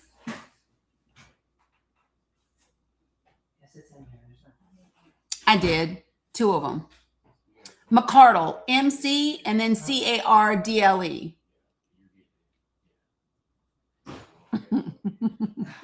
That's the court case. And literally, if you just Google court case Congress took away from the Supreme Court, it will come up for you. And then you'll be able to read all about the Reconstruction Acts of 1967 and 1968, and that court case was challenging whether or not those laws, the Reconstruction Acts, were constitutional. That's what you'll see. Okay. So there are 3 ways, there are 3 processes that we have to get very intentional about. And this is how we use these 3 things to get the country on track. Notice I didn't say back on track. I said on track, because I don't really know if we've ever really truly been on track. But we have to get there. And so the first is getting serious about winning elections. And I'm going to show you what I mean by that. Now, the question that I have for everybody that's in here that's listening right now is it what you truly want? And are you willing to work for it? Or are you just full of shit on TikTok? That's the question, is are you willing to work for the democracy that you say you desire to keep? Are you willing to put in effort? Are you willing to be uncomfortable? Are you willing to sweat? Are you willing to put in time? Are you willing to do those things? Because that's what's required. Okay, so I want to show you. So I'm going to take down my background because there's a couple of things that I'm going to go over with you guys. All right. And then we can talk about some other things in case you all need to. Let me hide this. Okay. So the first thing I said was we have to get serious about winning elections. And so what does that look like? Okay. So that looks like having accurate election data, which tells us where to go and what communities we can actually make something happen in. So what a lot of people do not know is that in 2024, we had 12 states in this country that had margins of 10% or less. If you did not know that, put a 1 in the chat. And if you only knew that because I told you that, put a 1 in the chat.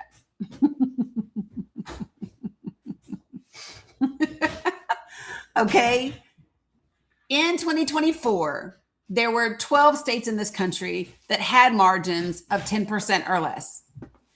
And so what I decided to do was to take a look historically at those 12 states. And so what I did was I went through the election data of those 12 states, right? And I looked at that election data for the last 5 years. So I'm going to show you, Warrior Squirrel. So listen. So what I did was I looked at their data for the last 5 years.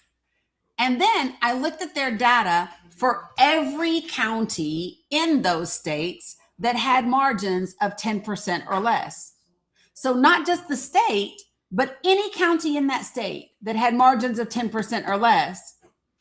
And so what I wanted to see is, do these states have margins of 10% or less for the majority of the last 5 years, right? Not every year maybe, but for the majority of the last 5 years. And so I took those states. And then once I identified those that for the majority of the last 5 years, right?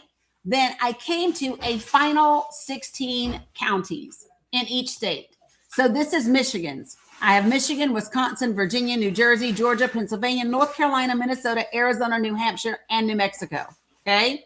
Now, why is this important? So if I look at these 16 counties in Michigan, it gives me a lot of data, because then I can see what House seats these counties have in common, right? How many of these counties are in House District 1? How many of these counties are in House District 2 or 8, right? And then you look at how you can build power with those counties. So this is what that looks like in real time. In Michigan, the Democratic Party lost that election by 80,000 votes. With just these 16 counties, right? There were 47,000 people that voted third party. That accounts for 59% of this deficit. And in just these 16 counties, guess what? 1.1 million people that were registered to vote didn't even bother to fucking vote. So what does that tell me? That tells me is that if I invest my time and my energy and my knowledge and my intention in these 16 states, then we've got a cakewalk when it comes to Michigan come 2028. Appreciate you, Benny. Thank you, guys. Right? And so then guess what else it shows me? So I'm going to take House District 1 for Michigan. Okay. Yeah, that was a really cool gift, wasn't it? So check this out. So now if I look at House District 1, which is considered to be one of the reddest districts in Michigan, it's a 60-40 district. Okay. There was 100,000 votes. They lost by 101,000 votes, right? Out of the 16 counties up here, only four of them are in House District 1.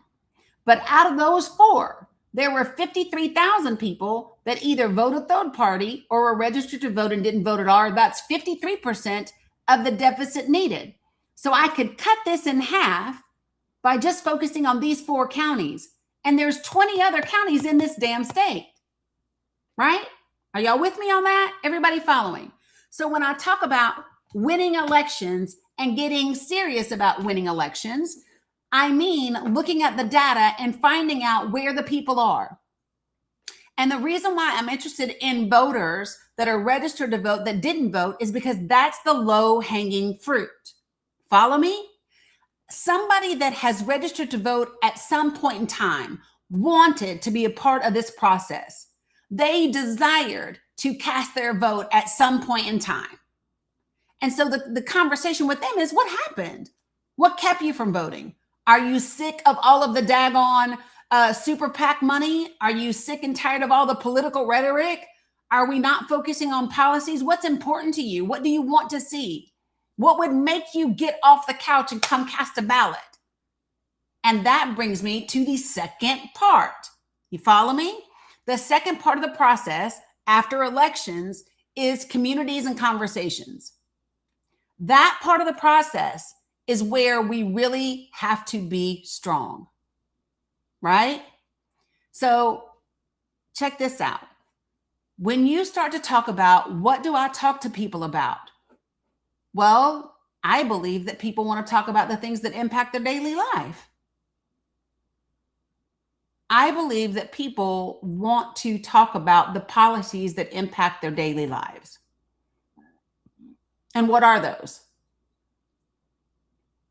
I call it hee because it makes me remember, okay? It's healthcare, education, housing, and economic mobility.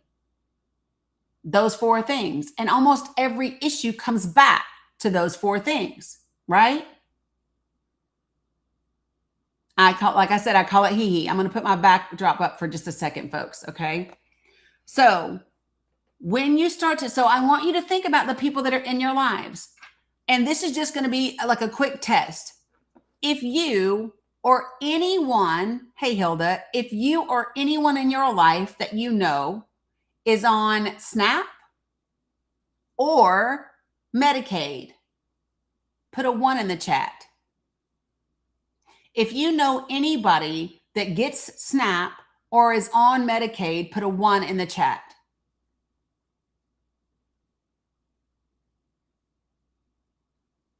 I want you all to look at all the ones.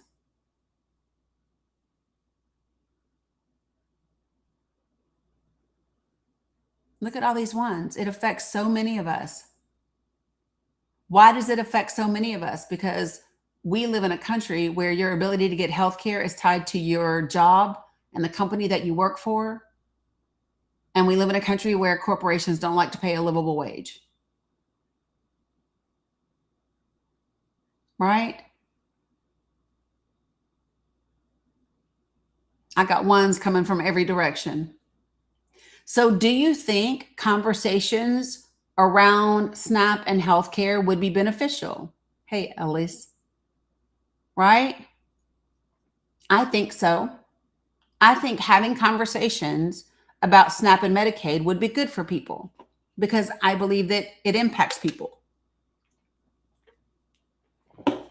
So do you remember when I said that people don't care how much you know until they know how much you care.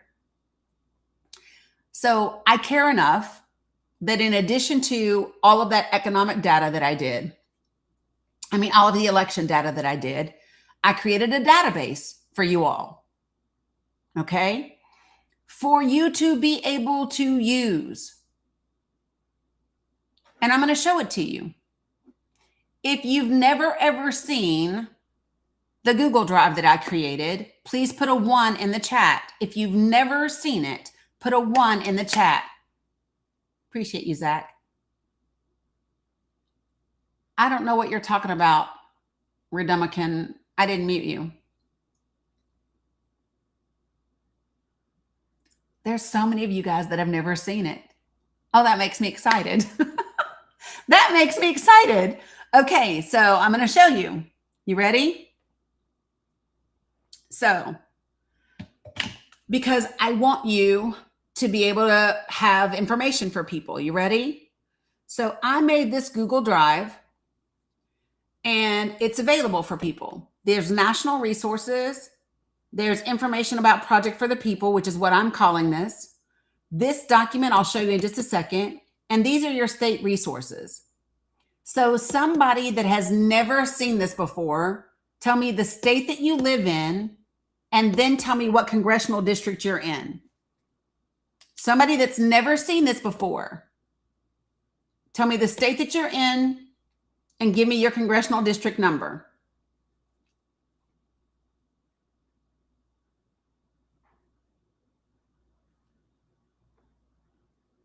Louisiana 1, I got California 21.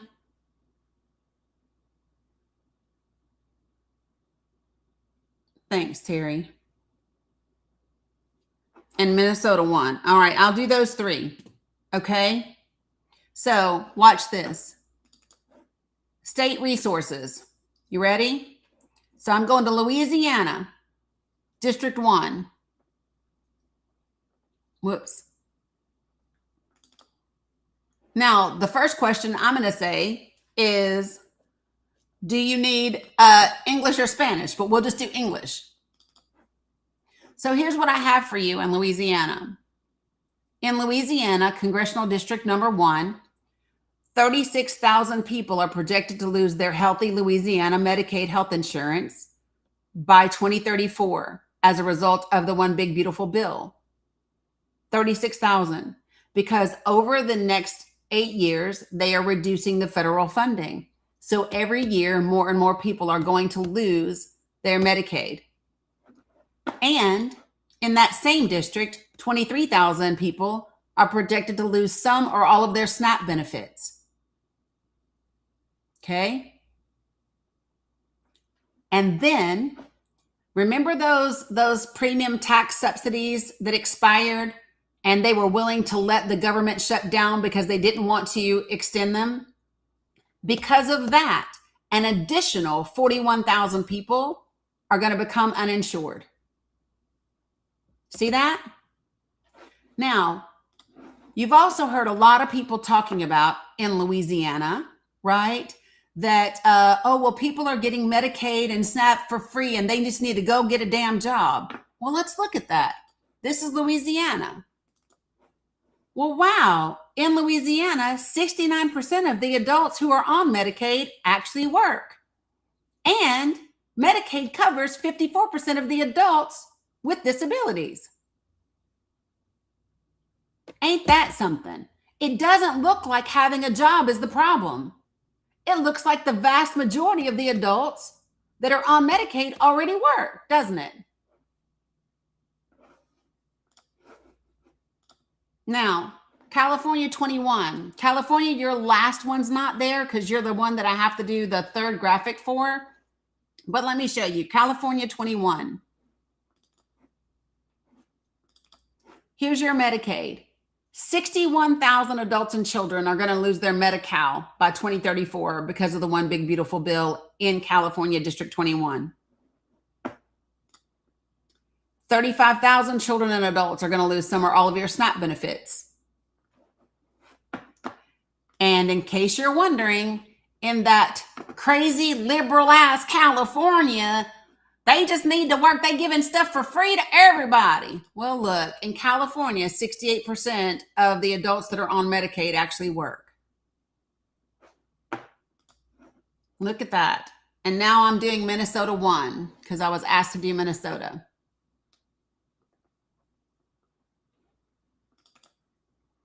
So Minnesota, 1st District. 24,000 people are going to lose their Medicaid. And 13,000 will lose some or all of their SNAP. And 22,000 will be uninsured because of the tax subsidies that expired.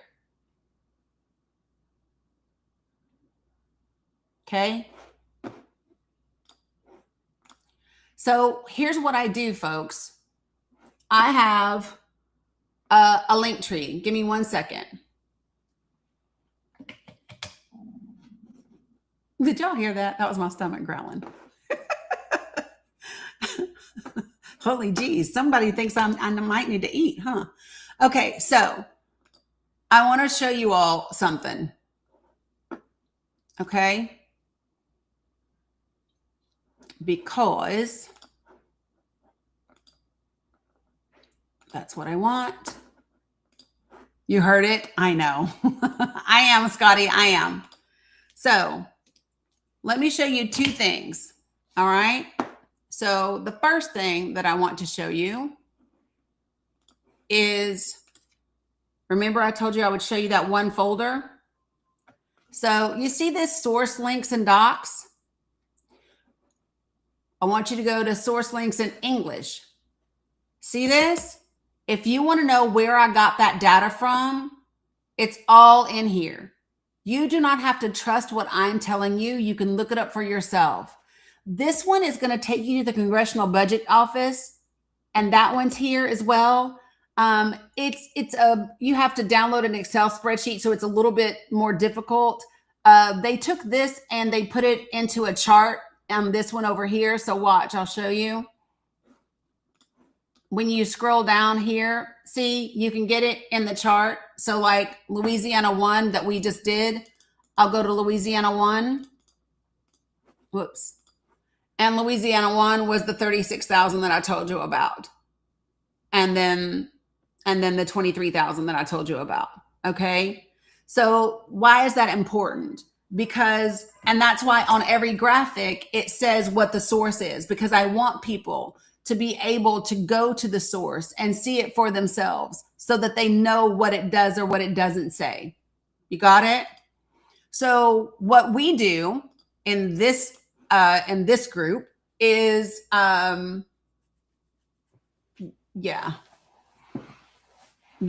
gentleman, 100%. So listen, so I have a link tree that's in my bio, like most people on TikTok, right?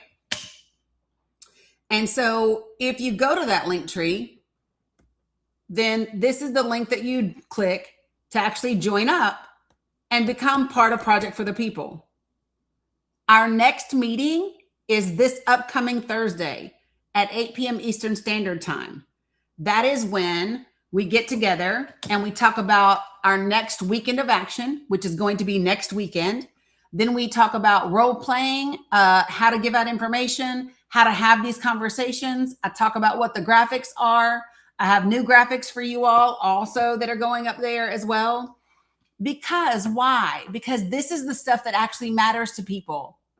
Stop arguing with people about what Donald Trump did or didn't do or say. You know what I'm saying? So that's it, Hawaiian gentlemen. If you're talking about like all the graphics that I did, that's my Google Drive. So here's what I want you all to understand. If you go to my link tree and you click that first link, right? Then you can join Project for the People. All right. I made all of those graphics. All of them. It's my personal Google Drive. Why did I do that? Because I want to make this as easy as possible for us to get out into our communities and for us to be sharing information with our neighbors and the people that we love. If you're disabled, no problem, right? You can take those graphics, download them onto your phone, and text them to your friends and family. You have access to the entire country's information. Your cousin lives across the country, no problem. Pull up their state, pull up their district, send them the information. Have a conversation. Cuz, did you know this shit is happening? Did you know that every year they're going to keep reducing the funding? And that means even if you didn't get cut this time, you can get cut next time, right? And this is how we start to have conversations. And they pulled all of this money from these programs to finance the tax cut. Well, that's the thing, Hawaiian gentlemen. I don't know if you just saw the Google Drive, but I literally pulled all the information for you. You're in Louisiana. I just did your state. So I don't know if you saw this or not, but I literally already did the work for you. Right. So why do you need to find anything? You literally just click the link that you get in the email. Right, Lady Blue, it's coming out today. I had so many people join up. So literally, all you do is click the link to the Google Drive, go to Louisiana, and pull up your congressional district. That doesn't take hours. It's 3 clicks. That's it. Right?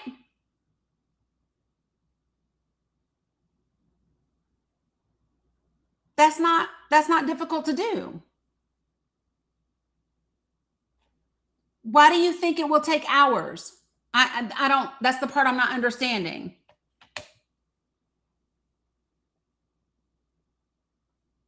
Thanks, Britta B. I appreciate it. That's the part that I don't understand why you think it will take hours.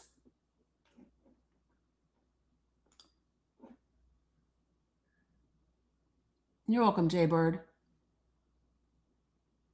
So I also want to give you another example of what we're talking about doing. So we have people in 48 states that have already joined us, right? And so, yep, they're printable. I've got people that print these out. I've got people that share them on the social media.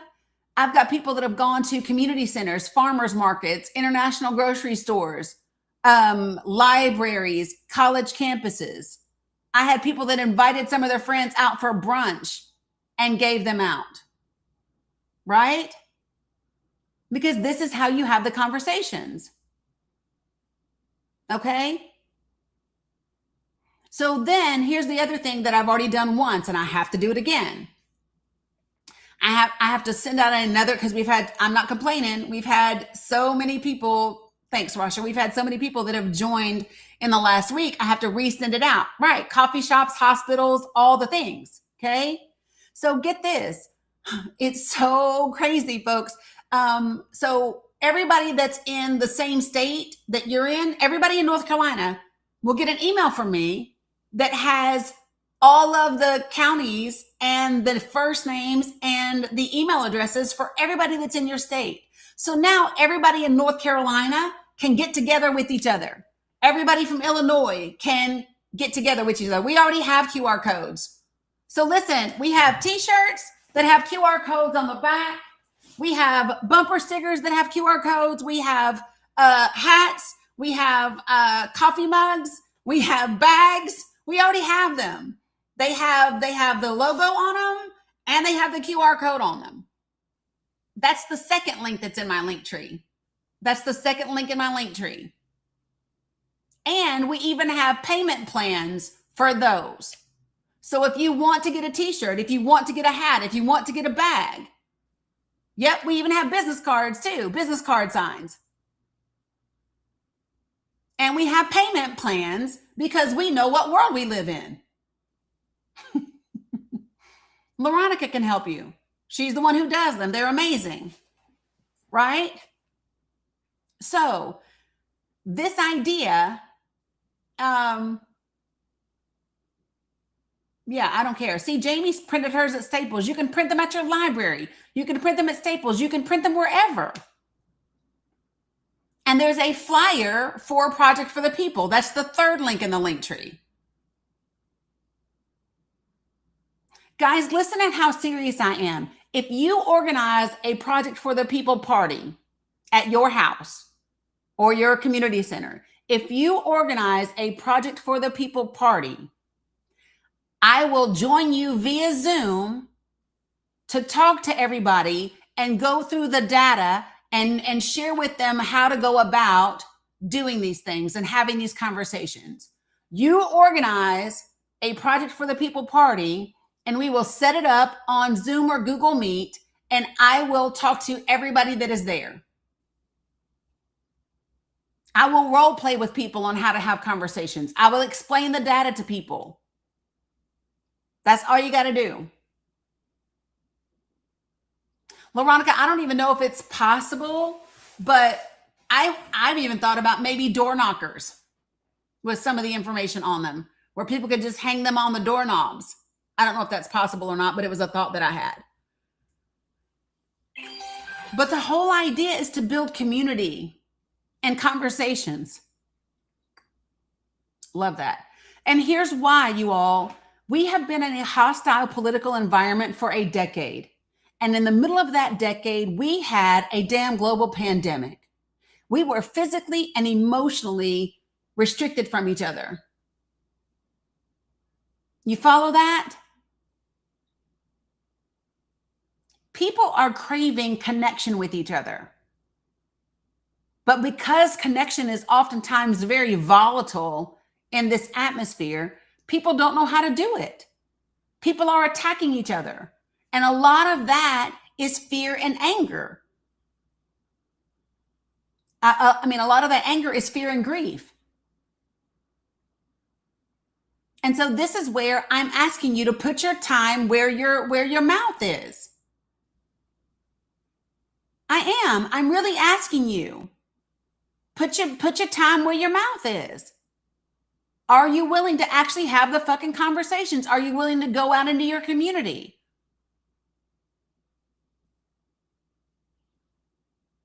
Don't make me lie, Taylor. I don't know what people are using. So like, I just create them. However people print them is up to them. Because this is you all. I'm going to show you all. And Attorney Di, you are going to love this next part. Come. Do you have a second to come up here? I want to show you something. Where are you at? Not me trying to find you so I can. Okay. How you doing, friend? I'm doing great. How are you? Fantastic. So I want to show you something, and I want you to tell me your. I would love your attorney brain feedback on this. All right. So Sure. You probably know that Hawaii is one step away from passing. I mean, it's already passed the chambers, but it's one step away from being signed, which is SB 2471. SB 2471 will literally nullify Citizens United in the state of Hawaii. Did you know that? Oh, it's amazing. I'm very excited about it. It's amazing. Okay. Yeah. Okay. So let me Man, show I you. love Hawaii. Hawaii's like right there, man. Oh, yep, they are. Okay. So listen, and Montana has one too. It's SB 2471. So let me show you, you guys, what we're working on now. I have goosebumps now. I get goosebumps. I get excited when I talk about this. So I need to update my graphic, but we have Project for the People in 48 states and in 370 counties. So that means we have people in 12% of the counties in the entire country. Okay. Now watch what that looks like and watch what I'm talking about doing. This is the part that I want your feedback on. Okay. Because I'm getting excited. All right. So let me show y'all. All right. So in the state of North Carolina has, and the reason I'm using North Carolina is because they have 100 counties and it's easy math. Okay. So listen, North Carolina has 100 counties. We have people in 25 of those 100 counties. So that's 25%, a quarter of the state, right? Whoa, yeah. Okay. So watch this. So what I've said. So this is what we look like collectively. I need to update my stars, you guys. So this isn't everybody. This was us a couple of weeks ago. But this is everybody that has joined Project For the People before the last 2 weeks. I need to update this graphic. Okay. See, this is as of May 2nd. Okay. That's amazing. I love it. Yeah. So now watch this. This is North Carolina. Okay. So imagine Attorney Di. Imagine Mhm. I have at least one person in 25 counties. Now, if each one of those people takes that sample of SB 71, okay, Mhm. and we make it so that it applies to North Carolina, because much of it is going to be the same because it's the same for every state. There might be a few Right. things that are state specific, but you can just tweak those, right? Mhm. So Mhm. then Absolutely. what you do is those 25 people, which we have way more than that in North Carolina, but these are the counties. Then we have all the people in those counties go around with a copy of that, and they explain to people that it would take the super PACs, the dark money, out of politics in their state. And then they get 100 signatures supporting that legislation, right? Mhm. And then they make copies of that, and they send the bill and the signatures to their state legislature and to their local media. And now they have at least 2,500 signatures and a sample bill that will nullify Citizens United in that state. Oh my goodness. And then we do this in every state across the country. Because if the federal government, if Congress isn't going to get rid of Citizens United, we can do it one state at a time. Mhm. You see what I'm saying? I do. And I've got to go through and read Citizens United again. Boo. But I probably I need to. So I will But- send you the SB 2471 because the name of the bill is, because you know what Citizens United did was it said that corporations have the same right as people, and that corporations could spend their money, and that's the same thing as free speech. And that's why a corporation can create a super PAC. That super PAC is not attached to a candidate, right? But that Right. super PAC can take $50 million and run an ad against the opposition, but technically not be donating money to that campaign. Exactly. Right? So let me show you SB 2471. Of course, I already have it pulled up. I get stupid excited about the ability to actually get some shit done. So Mhm. if you look, the bill is called Relating to the Powers of Artificial Persons. And so I pulled up the final amended version of what the bill does and what it looks like. So this is the amendment part, right? But you can go to the summary if you want. And it reaffirms that artificial persons created under state law possesses only those powers that are necessary or convenient to carry out lawful purposes. And those powers do not include the power to spend money or contribute anything of value to influence elections or ballot measures. And it authorizes the Attorney General and the Director of Commerce and Consumer Affairs to impose certain penalties for violations. That's the summary. Okay. And it has passed both chambers. And so it is one step away from being signed by the governor. Oh, sorry, I'm still reading it. Oh, sorry, girl. I was going really fast, wasn't I? That's all right. That's all right. So it went to the governor Mhm. on the Mhm. 8th. Okay. I'm gonna have to pull that. That's interesting because it reaffirms artificial persons, and so that's what you're talking about with Citizens United, right? Mm-hmm. Yep. Okay. And so they can no longer spend money or contribute anything of value to influence elections or ballot measures. And so this would love it. nullify. Yep. I'm not sure legally. We kind of run into a couple of problems. I would say the biggest one is, of course, Article 6, where Citizens United is basically the law of the land. No, but it's not. But Citizens it United, was- it's not a law. You're right. Actually, apologies, but it's put into place under the Supreme Court. So the Supreme Court created this situation by assessing your right to assemble. And that was one of the major pieces. So they're basically saying, you don't have to tell us because Yeah, you have a Montana. right to assemble, and that can be private, essentially. Yeah, but they can assemble, they just can't spend money. And that was the biggest part of Citizens United. And Sure. and the Constitution says that states have complete authority over their elections. The federal government can't tell the state anything about how it does their elections. True. But I guess I would pull in, this is a perfect example to pull in Brown versus Board of Education. Let's just pull it right in. We had a problem, of course, with Brown because after the Supreme Court held to desegregate, states weren't desegregating, right? And they were putting into their constitutions and their statutes that segregation was allowed in a state. Because the federal level of Brown v. Board, they're like, nope, we don't have to pay attention to it because we're a state. So we can get into some tight spots. It took a second, Brown v. Board. I think it's Casey, that's the other case. Anyway, in order for them to iron it out. That's what the problem with Citizens United has been. And honestly, that was part of what happened too in the Dobbs case.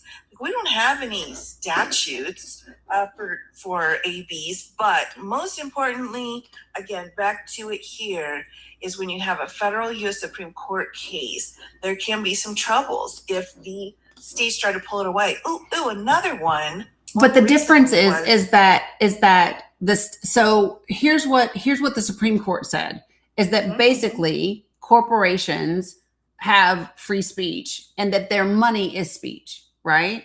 And Hawaii is not saying that your money is not your free speech.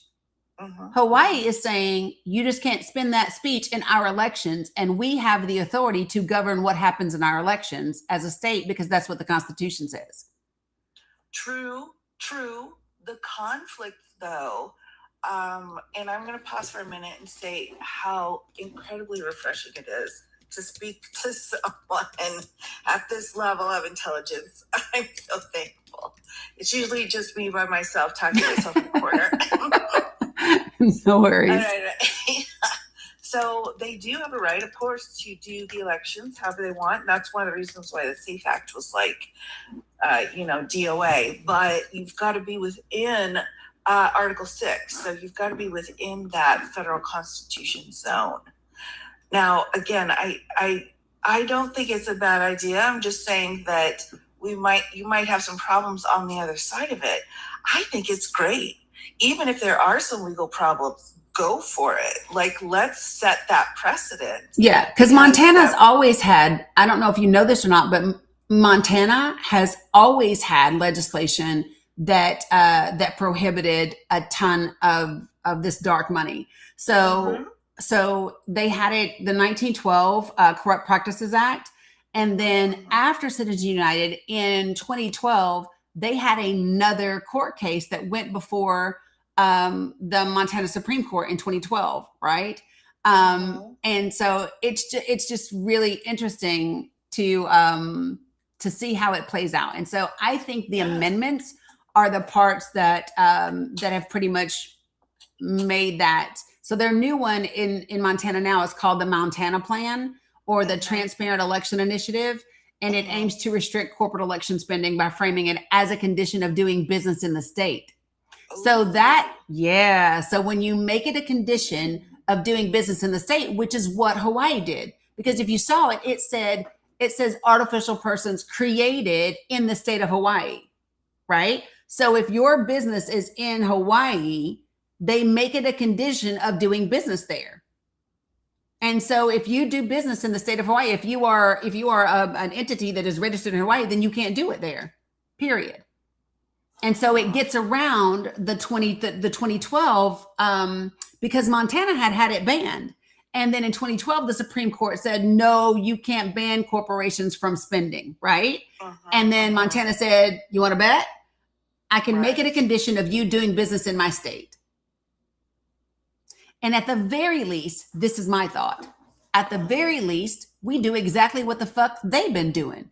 We pass it, right? Yep. How long does it Yes. take it to go before the damn court and get reversed? Long enough for us to clean some of this shit out. That's right. That's it right there. Yep. So Exactly. my point is, go ahead. And here's yes. just saying. And okay, so this one I'm gonna make you, I think, a little bit excited. So I love Tad Stormer, right? He Okay. is a historian and an educator, but he wrote the book Resistance. What is it? American Resistance. Somebody wrote it earlier for me. What is it, y'all? Resistance in America, whatever it is. Hold on. Somebody told me what it was. Resistance history of the United States. Okay. Brilliant guy. And here's what I love about him. His specialty is about measures that have happened in history that have to do with resisting tyrannical governments. Anytime that we've had racist or fascist presidents, justices, whatever. Okay. So the other day he outlined this, and it is if we can grab it and learn from it, it could be really powerful. And it, at a minimum, it can be used to empower people to do what we need to do in this election. So follow me. So if you remember, in 1867 and in 1868, we had the Reconstruction Acts. Okay. Right. And Andrew Johnson, with his racist ass, he vetoed them 5 times until they finally passed. Right. Okay. So when they finally passed, what it allowed the U.S. to do, what's up, salam alaikum, Abu Saraj, it allowed them to divide the rebel states, the Confederate states, into 5 districts, and it deployed the U.S. military because those rebel states were refusing to abide by the 13th and 14th Amendment, right? Yes. So that's right. Then what happened is there was a court case. McCardle et al. Challenged the Reconstruction Acts and said that was unconstitutional. So that court case was sitting before the Supreme Court. They had heard the arguments and they were actually in the deliberation stand part, right? And here's what's crazy is because Andrew Johnson was so racist, Tennessee was the only Confederate state that didn't get the military sent there. Everybody else did, right? Oh my gosh. And what Congress was concerned about was we had a racist Supreme Court, just like we have a racist and fascist president, right? Sound familiar? Yep. So here's what Congress did. Congress, while the Supreme Court had that case, passed a law that took the jurisdiction of that case away from the Supreme Court in the middle of deliberations so that they could not rule on it. And that is how we still got the Reconstruction period in this country. Oh my gosh, I love that so much. So think about that. We have the ability, so Congress has the ability to have the checks and balances on the executive branch. Right. And sometimes even on the judicial branch when it comes to passing laws that establish jurisdiction. And what they also did in 1868 was they expanded the court to 9 justices, 1 for every district, right? So follow me. In just 6 months, we get to determine the makeup of the court. I mean, the makeup of Congress, okay? There's 22 seats available in the Senate, 18 available in the House. And if everybody does their part and you have both of those become a majority, much less a supermajority on the progressive side of the House, then you now have a Congress that can absolutely rein in this current administration. Oh, yes. They can use the same budget reconciliation that the Republicans used last year to put the money back into SNAP, back into Medicaid. They can take the funding away from ICE, put it to the FTC so that they can crack down on the monopolies that we have in healthcare and big tech and AI and all the things, right? And then they can expand the court in 2028, right, to 13 justices, 1 for every district. Right. Oh, I just love that idea of expanding them, 1 for each circuit. Oh, I love that. Because that was always the intention. I think so. So that's so exciting. I'm getting goosebumps. Yeah. Goosebumps. So this is the message that has to be communicated to people is that we have got 6 months to capitalize on this moment and use the lesson that history taught us to set us on the right track and up for success as we move forward. And it's just a matter of being strategic about how we do it and when we implement certain things. Absolutely. Oh, yes. I'm going to have to look up Hawaii. Oh, I'm so excited. Because you've seen my Google Drive, right? I think so. Forgive me. That's okay. So, I yeah, get a lot of. I know. Girl, listen, I know. You know what I'm saying. I do know what you're saying. So we meet again this upcoming Thursday at 8 p.m. Eastern Standard Time. Appreciate you guys. Attorney Di, can we get Dani on Hawks Live? I met Casso for the first time yesterday, y'all. And Casso said, because I was on a different live and then Dan Trail and Itchy cut me loose to go over all of the election data that I'd done and Project for the People and all of that. And then literally Casso was in my inbox afterwards and he was like, yeah, no, I need access.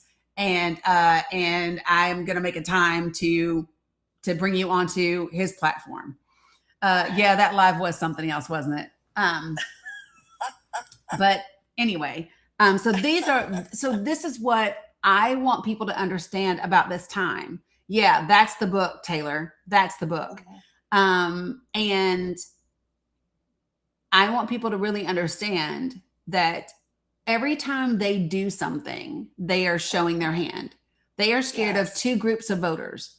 They are scared of women. And they are scared of Black and brown voters. Absolutely. And if you're both, whoo. Yes. And that is why mobilizing this information, right? And creating conversations in communities with a strategic focus on specific areas in elections, we can absolutely do the damn thing. Right. And truly, that's how the change gets made at the grass levels right there. Yep. All right. I'm looking this up. I got to find it. The Google. Oh, my gosh. So my Google Drive is, I don't know if you actually joined via the link in my link tree or not. But that's how you get access to the drive. But the drive is, hold on. You'll remember it when I show it to you. Give me a sec. Because tonight I'm going to spend I was doing it last night too. I'm going to spend my night getting all of the new people that have registered. We are averaging, just so y'all know, 100 new people joining Project for the People every week. Oh my gosh. Yeah. So this is Project for the People, right? So if somebody asked me for, what was that? Was that North Carolina 1 you asked me for, Hilda?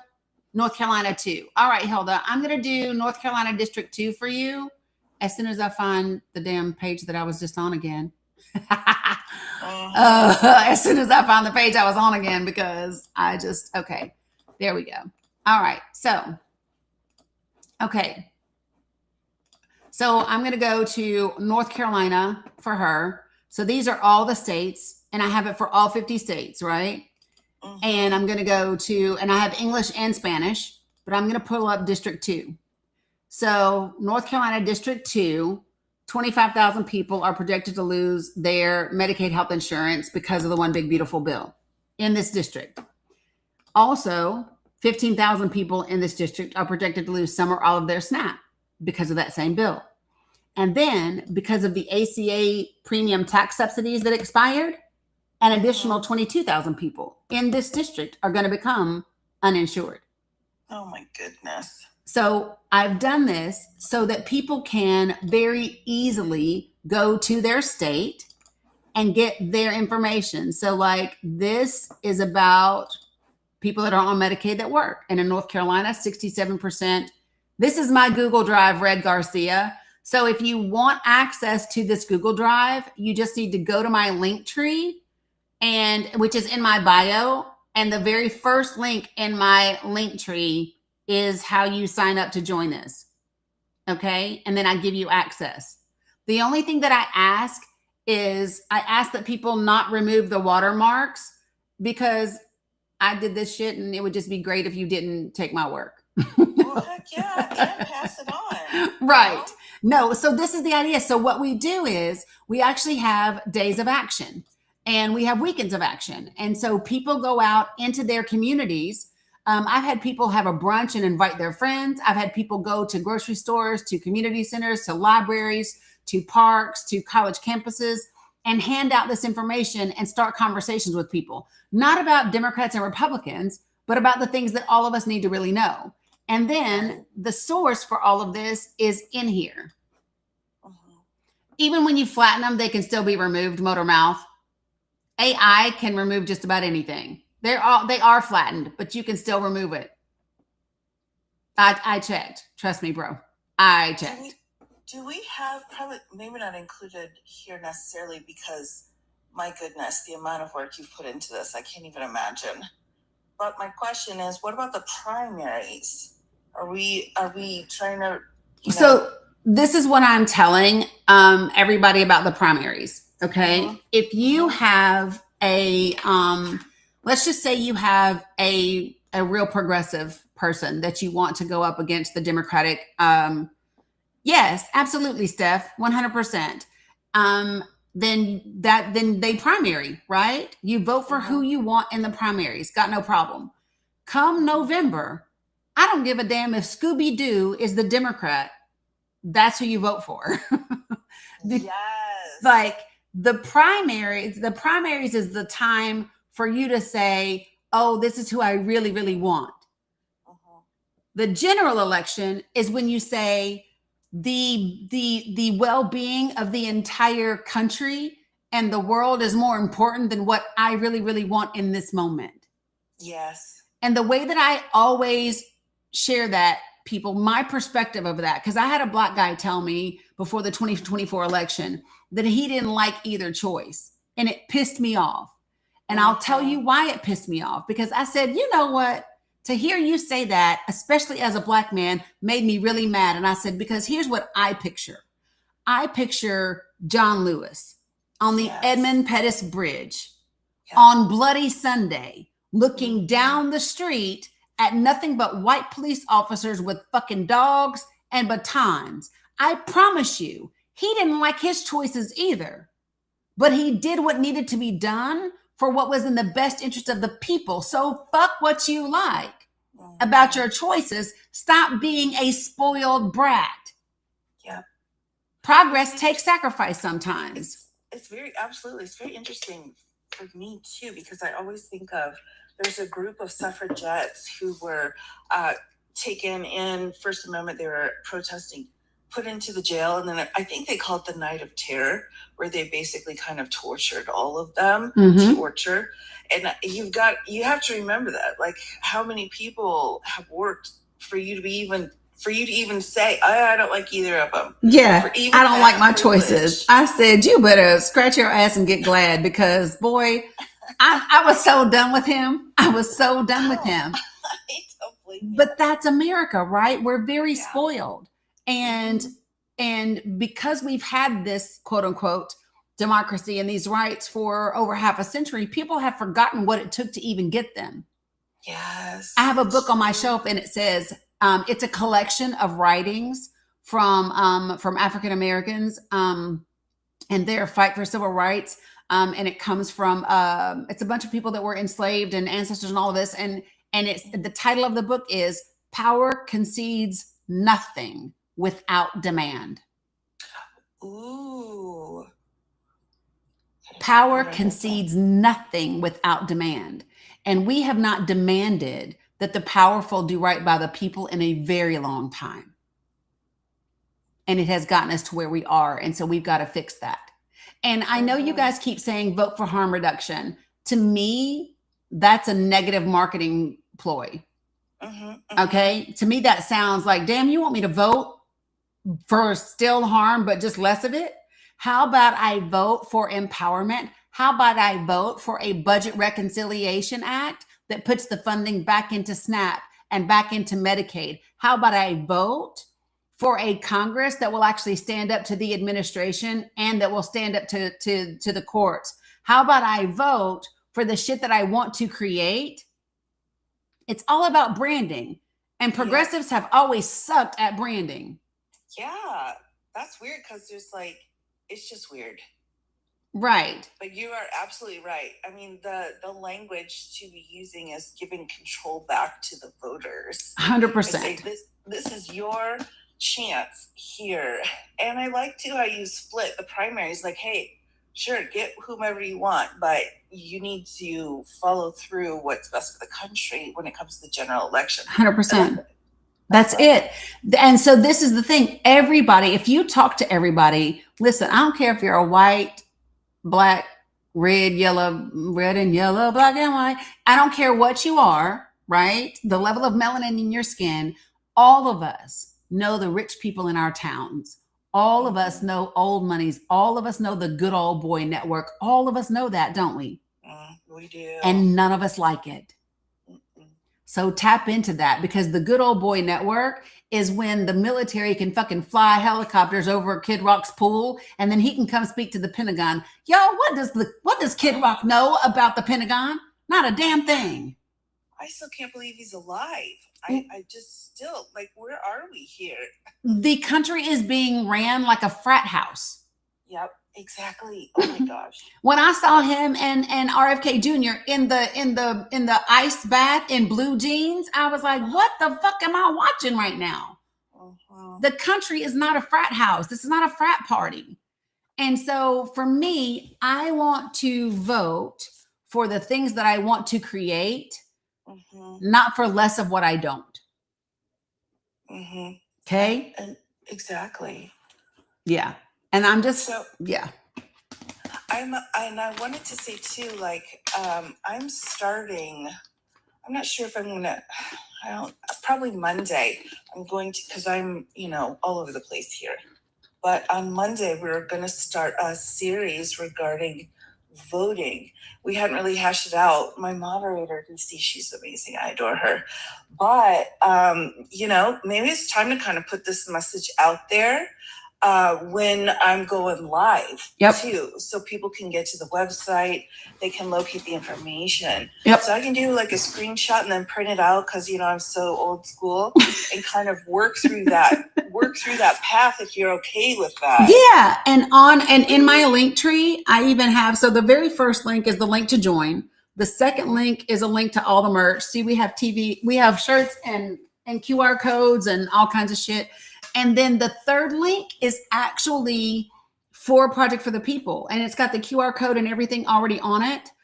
So you can download that flyer, or you can take a screenshot of it for your phone, whatever you want to do. But yeah, and I can even, I'll send you via message. I'll send you a link to the page, because I created a page where it's just like an introductory video where I share with people what this is and why I did it. I started working on this January the 26th, and I didn't roll it out to anybody until March 8th. And in that 2 months, we have 48 states and over 370. Yes, the link is in my bio. 370 counties. That's fabulous. Yeah. So, and I have more to do this weekend. I'm really excited about the next batch of graphics that I'm doing. And so I'm focusing on graphics that come under healthcare, then education, and then housing, and then economics, right? Economic mobility, jobs and things like that. I don't think people truly understand where we are right now in this moment. The fact that our debt is higher than our gross GDP for the first time since World War II. Yeah. Yeah. Like, shit is real, people. Yeah. It's so bad. And I think people tune it out after a certain point. Yes. I think everybody's cup is just overflowing constantly. Yep. And they're like, I don't have any more to put here. Yeah. Not realizing that that's the problem. Well, that's what they want. They want to overwhelm you so that you become apathetic. Right? That's what they want. Let me ask you guys this. For everybody that's in here, everywhere, put a 1 in the chat if you've never heard the introduction to Project for the People. It's a letter that I've read a couple of times. Is there, if you've never heard it, put a 1 in the chat.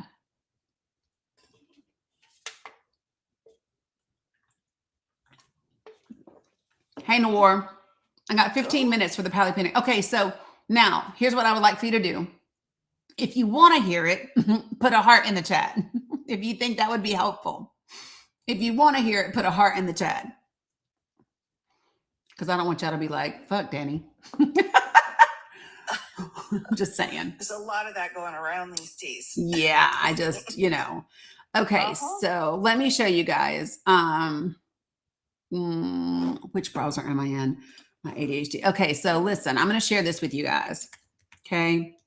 Because this is my baby. This is the thing, y'all. They wrote Project 2025 and Project Esther, and there was nothing coming from the progressive side. Right. And I don't know everything, but I know something. So I thought I'll write a project of my own. All right. Well, yeah. Yeah. So this is what it is. All right. You want to hear it? Here it goes. This is the progressive populist promise, because that's what I am. Hold on. So a progressive just means that I am for people, right? I want to make progress. I don't want to go back in time. I don't want to do any of those things. I believe that all people are valuable and that they all should be protected. I'm a populist because that means I'm for regular people, not rich ass billionaires and whatever that want to do whatever. So this is a strategy on how we stop the madness, get the country on track, and build a government that works for the benefit of the people. The majority of the country doesn't like the direction that we are going. The attack on our institutions, violations of civil rights, and the erosion of governmental trust have left many people wondering what they can do to put things on track. The purpose of this document is to provide answers to that question. Within these pages, you will discover 3 main pathways that will lead us back to a stable, democratic, constitutional republic that works for the benefit of the people. There's a 3-step process for progress. The first is elections. So in order to put progressive populist voices in a position to create legislation, policy, and accountability that works for the benefit of the average person, we must get serious about winning elections. That means developing a new strategy. And I already showed you guys the data, so I'm not going to do that again. The second is communities and conversations. Disconnection and voter apathy led to over 80 million registered voters simply choosing to not participate in the 2024 election. Our country won't survive another election with that level of disengagement. And that's why it's absolutely essential that we begin cultivating conversations within our communities that are effective, equipping everyday people on how to have productive conversations, even on the hard topics, and giving them a framework to know when, where, and with whom to have these conversations. That's how we move the needle consistently and permanently forward. The third step is government accountability. This is in writing. Neutralizing the threat that exists within the current administration is imperative as we move closer to the next election. The most effective mechanism for that is the articles of impeachment. But the key will be in selecting which individuals to impeach, gathering the most compelling evidence to ensure their impeachment and removal, and then determining the order in which they should be impeached, because I believe we should start with the cabinet, not the president. When done properly, these 3 objectives will provide an undeniably positive outcome for the people with minimum risk. So a note for Project on the People. We need you. Project for the People is a citizen-led effort to be ready for the next midterm election scheduled to take place on November 3rd, 2026. By reading this document or listening to me read this document, you have a responsibility to do what is in the best interest of not only yourself, your family, and your loved ones, but also your neighbors, community, and the population as a whole. To whom much is given, much is required. And now that you are aware of this movement, you are responsible for the action that you do or don't take from here. Progressive campaigns tend to wait until the last 3 or 4 months before an election to start truly organizing and implementing strategy. That will be too late in 2026. Our communities are already too stressed out. The dangers of ICE and DHS are becoming increasingly evident in our neighborhoods, and people may not be able to wait that long. Even if they could, would you be the most effective at that time? Probably not. The time is now. Unlike prominent think tanks, we don't have large financial backers or significant political connections, but what we do have is 2 things: heart and hope. Those are the things that make us the most dangerous to this administration and to those who would like to see our country continue down this path. It's also what makes us a threat to some members of the Democratic Party as well as the GOP. While the two parties are not the same, the Democratic Party shares some devastating points of intersection with their conservative counterparts, and it's in those shared values and common goals that they find us a hazard to their agenda. So as of today, they're all on notice, regardless of party. This is a pragmatic approach to politics based on what's in the best interest of the people, average, everyday people. While from a policy perspective that has traditionally leaned to the Democratic side of the aisle, it is not a free pass, especially without a primary challenger. In 2026, members of the Democratic Party who are currently in office have a small window in which to determine their path forward, because after we win a Democratic majority in Congress this November, we begin the process of challenging and defeating those members who put corporate interests, a particular religion, or foreign government before the American people. Project for the People needs people across all spectrums to come together and deconstruct the current administrative state and redesign our congressional state. There are those who would have you believe that it's not possible, that we don't have the power. They are wrong and they know it. If we, the people, didn't have the power to make this happen, they wouldn't work so hard to limit or take it away. Why make it harder to vote? Why silence our voices? Why create media monopolies? Why engage in deliberate misinformation and disinformation campaigns? It's because they're afraid you'll realize who the real enemy is and stop fighting the people in the same boat as you. This document is your invitation to support this message and join the movement in the best way possible in your life. So what does that mean? It means not everybody will be able to participate in community organizing. Not everyone can run for office. Not everyone can put together community forums, etc. So find where you can be the most effective and that best fits your life, but just be real about it. Don't use it as an excuse for your apathy, depression, or resignation. Push yourself. We know how badly the other side wants the world they desire. They wrote a 900+ page playbook on it, and they developed a coalition of over 50 conservative organizations to figure out how to make it happen. So it's time to ask yourself, what are you willing to do? That's it. That's the introduction.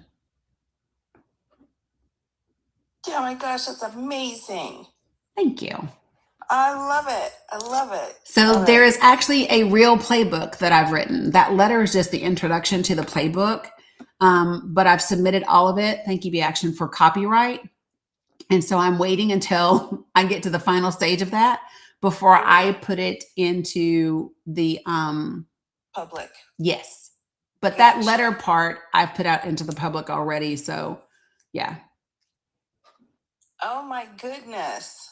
Ooh, all right. Well, I'm gonna have to go and hang out on that website for a little while. Yeah. Yeah. I'm Sure. yeah, I don't know. I believe that we are better than this. And I really do believe that most of us want the same things, Di. I just do. I agree. I agree. I do. So, but that's actually not the trick, little Taurus birdie. I'm going to tell you why it's not the trick. No, the intro you can share. Sure. Like I even have it. So listen, if you go to, did I put it on the link tree? So there's a page, and I think this is the video where I actually read it. Yeah. So listen, the introduction is on this page. So let me show y'all real quick. And I'll put this in the link tree. How about I do that, y'all? So it's helpful. So let me show you. Yay.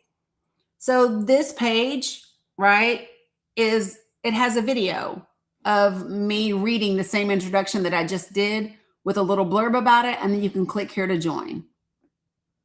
Okay. So there you go, folks. I'll put this in the link tree. I love it. I love it. I love it. That's fabulous. Yeah. So, but yeah, no, I appreciate you. I thought you might be excited a little bit about the whole like SB 2471 and our ability to use, because I think the thing that makes this really, really powerful is not just about the midterms, but it's about getting a coalition that is across the country, that is on a county level, right? And then arming and equipping those people to push legislation forward. You know, that's what ALEC does. ALEC writes the bills for Congress. So why don't we take the best bills that are out there, the best bills that are in other states that work for those states, and why don't we take them if we want them in our state? And why don't we have everybody that's in this project, that's in 30 different damn counties in the state, get 100 signatures minimum each, and then send all that shit in? Can you imagine what the press would look like if you sent, this is the sample legislation, and here's our 3,000 signatures that we got collectively together, and we sent this all to the legislature? That's a story. I love it. Yeah. Yeah, they let you do that, little Taurus. Yeah. Yeah. I've done it. I've literally written a bill for, yeah. Yes. That was, in law school, we didn't have very many specialties. You don't really specialize in anything in law school. The school I went to specialized in, had a constitutional program, and then they had a legislative certificate, which takes you through how to write bills and how to write the law to get it in. Oh my gosh, that was my favorite classes. So do you know what I did? Because when I was asked to write, the first time I was ever asked to write a proposed bill, because it was to counteract an existing bill. Right. So I took the existing bill and I used it as my framework for the counteract. It's the same thing I did with Project for the People. I literally took Project 2025 and I pulled it up beside me and I used it as a template for how I was going to write this. They had a letter at the beginning of theirs, so I wrote a letter for the beginning of mine. They laid out what they needed. I laid out what I needed. Like, to me, I don't have to reinvent the wheel. Yeah, that's how you do it right there. Oh my goodness. So we haven't created, so we are going to create a TikTok by itself, but I'm just going to be honest. I don't have the bandwidth, PJ. I don't. And so some of the other Danikins and my mods have talked about it. We've created a Facebook page and a Facebook private group, and I do it somewhat on there, but it's just a matter of time.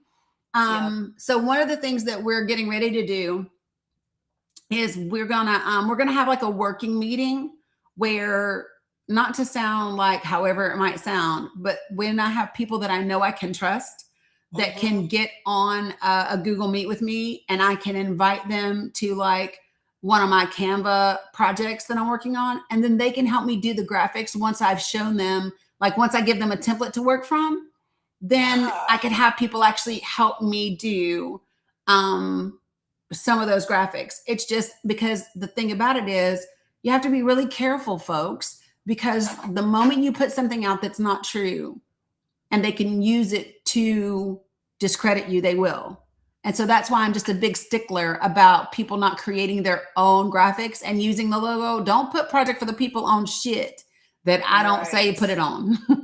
That's right. Absolutely. And that's very smart. That's very smart. So, yeah. Well, all of this, and real quick, can I show you my closet real quick? Yeah, girl. So if y'all have never seen Auntie Di's, Attorney Di's closet, check it out. Either way is fine. Hold on, move this around. Okay, there it is. Yeah. Yep. Those are the court cases.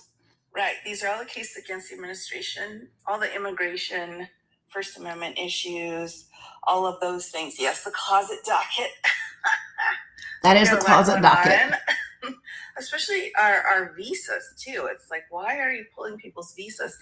These are, the green are all of the monies that were promised to different places that Mr. Orange has denied. He's like, we're not giving you any federal money. So, we're talking universities, hospitals, research projects, all of that. Yeah. And right here. And then the orange are federal employees and how they've been treated, which has been awful. So that's here. Election lawsuits here. Kind of a mix down here. I'm not really sure what they're doing. Then I had to move over to my other door, Dani. Look at this. Yes. Because it's closet. Yes. So here's a mixed bag too. And sanctuary city lawsuits, law firm, removed lawsuits, information they've taken off of their websites, off of the government websites. Also media elimination, like how they're trying to get rid of our media, Yep. is huge. This, in my opinion, is huge. It Of is. course, we have our transgenders issues going on here. And then finally over here, these are our FOIAs and dismantling of the DEIA along with AmeriCorps Yep. and then USAID as well. So these are all, I think we're at about 775 Yep. lawsuits that have been filed. So, I mean, that's a lot. It's a lot. Really is, it really is. Yes. Yeah, it's a whole lot. And so, yeah, if you guys aren't following Attorney Di, make sure that you do that. She's fantastic and really, really informative, as you can see. And yeah, I mean, you know, what's great about this though is documenting the cases. Yep. But with Project for the People, it's like, now what do we do? Yeah. Right. Yeah. Okay, we see what's going on, and now how do we take a step forward? And I just think it's fabulous. I think what you're doing is amazing. Well, thank Absolutely you. amazing. I really, that was my thing, is that's all I kept hearing. What do we do? What do we do? What do we Yep. do? Exactly. And I said, okay, well, let me figure out what the fuck we should do. And the one thing that I do know how to do is organize. Like I know, God love my heart, I know how to talk to people. And You certainly do. That's like one of your superpowers. It's funny. My grandson asked me that. He said, "Tutu, what's your superpower?" And I said, this thing right here. That's right. But it took me a while to get it that, you know, superpowers can be used for good or not so good, right? And there was a time when I was operating from a place of hurt and trauma where I wasn't using my superpower to the best of my ability, right?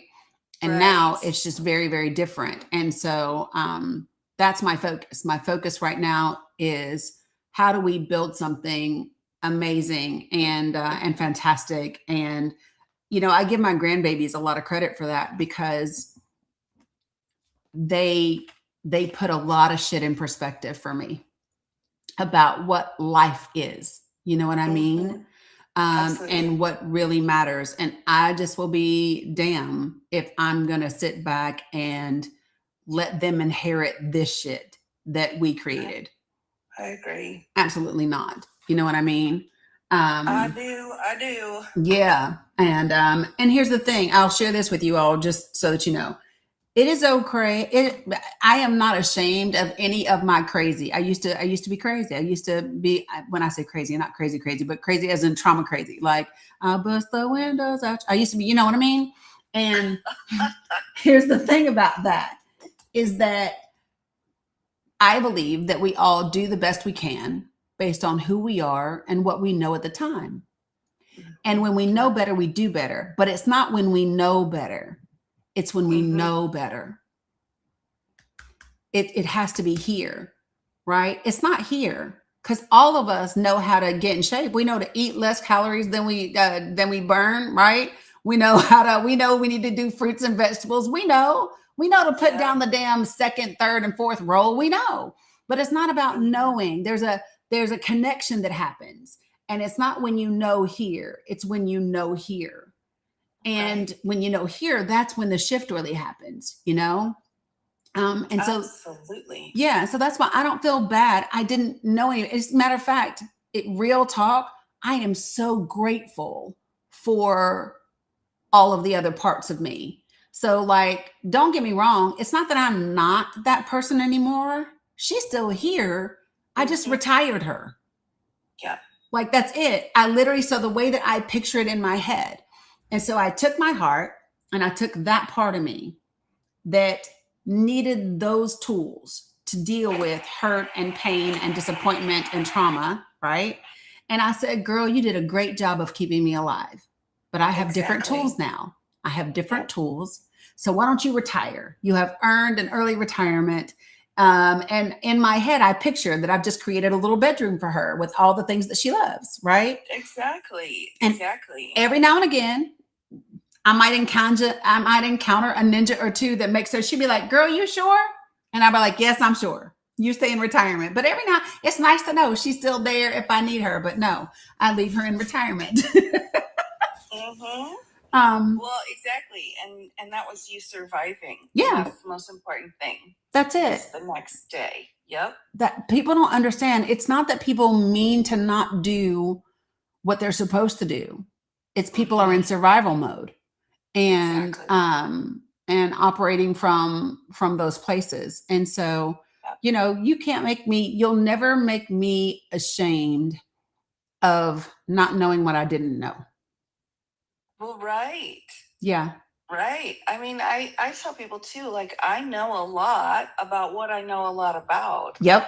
But if there's other stuff in the world, I'm like, is it lefty loosey? I mean, I don't get it. You Yeah. know? Yep. Like, help me. So the goal is on that one. we're going to meet this upcoming Thursday at 8 p.m. Eastern Standard Time. Everybody that has signed up for Project for the People in the last week and a half to 2 weeks, I will take all of you and get you all uploaded. What's up? Awesome. Amazing, Alice. And I'll get you all in the system. I did one 2 nights ago, but more of you all have joined now. So I need to do it again. And then once I get everybody uploaded, I will get the email out. The email will include all of these things. So listen, it will include the link to the webinar that explains the entire project in full. It will also include a link to the Google Drive so that you can access all of the resources that I've showed you today. It will also include a link to like our previous meetings. So you can see like when we've role played or when we've talked about other things. And then it will include the link for the upcoming meeting this Thursday. So all of those things will be there. Okay, folks? I love it. Love that. Yes. So, all right. So while we do this, you can stay or you can go. It's entirely up to you, Attorney Di. This is Friday. It is 1 p.m. So we do something here that we call it's our Pally panel. Oh, So I love it. Our folks that are between the river and the sea, that you know, don't have much and need to eat and all of that, we start to bring them up on the panel. And yeah, it's about to get lit because the coins are about to fly. And I love it. I love it. I will need to step down though. No worries. I've got a lunch plans with the hubs. Oh, go So, have a good lunch. But yes. Well, take care. I'll be back around. Okay. I'll see you very soon. Sounds great, hon. Appreciate you. All right. So listen, folks, this is the deal. I'm still going to be talking. I'm still going to be doing things. So I'll just be doing it as they join the panel. Okay. Right. Exactly. So here's the thing. What they are able to do is they're able to take TikTok coins. They're able to convert them into Bitcoin. And then they're able to, or not Bitcoin, but crypto. And they're able to use that to get the things that they need. Okay. Carla, I say 2K is the goal for today. Okay. So yes, I know. I'll make one, and I do need to do that. So I'm going to bring up some folks that are in the States to help me hold space. 2K is the goal. And also remember this, folks. Also remember this. I have a section in my link tree with direct ways to support. If they have a direct link and I personally know them and all of that, it is in my link tree. Okay. So, and I want to say this one more time. If you are not in a financial position to be able to give, and it is in your heart to give, I want you to know that that is okay. You do not feel guilt, because what will happen, and this happens every time, is somebody else that has the finances will cover your place. You need to understand that the energy still gets honored no matter what. Okay, folks? So it's very important for you to know that the energy still gets honored. All right. All right, here we go, people. It's time to do the things. And I'm going to continue to talk to you about things here in the States, because if I don't, it will it will jack up the algorithm. So I just want to be clear about those things. Okie dokes. I don't know if this is,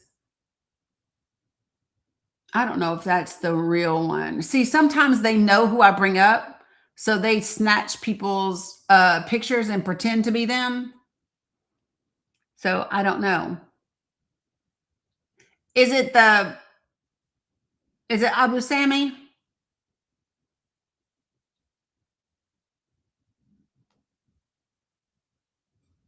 Because I saw a fake. I think it's a fake.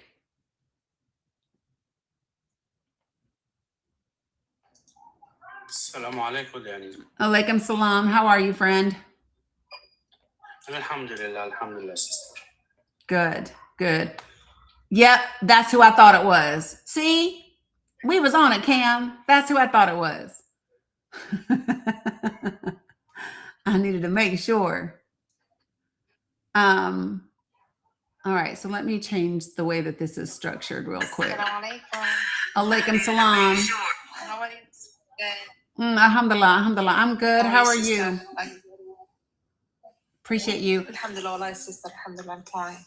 So, hold on. Let me do this real quick so that,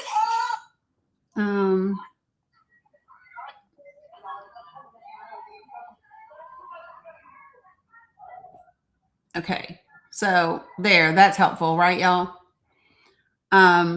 And so Cam, we're just gonna do it as quick as possible. Because I do have a hard stop to get the girls today from the bus. I do. I don't know how many people I have up. What do I have? Oh, I love the moonwalk. I saw the moonwalk last night. Salam Dani. Salam alaikum. Alaikum salam, Mohammed. Now in the Gaza, now in the fire, boom, boom, boom. They're bombing Gaza right now. خلاص تمام انا مش منتبه لك والله. Sister, I want to translate for you what Muhammad said to you. He wanted to say to you some news. غرب مدينة غزة استهداف شقة سكنية ببرج المعتز غرب مدينة غزة ويوجد عدد من الشهداء والجرحى بهذه اللحظات. There is sister bombing in apartment يعني in a space in the north في الشمال يا محمد. بالشمال غرب مدينة غزة عمارة المعتز. I can hear the drones. Do y'all hear the drones in the background? Fire now. Yep, I hear it. In North Gaza.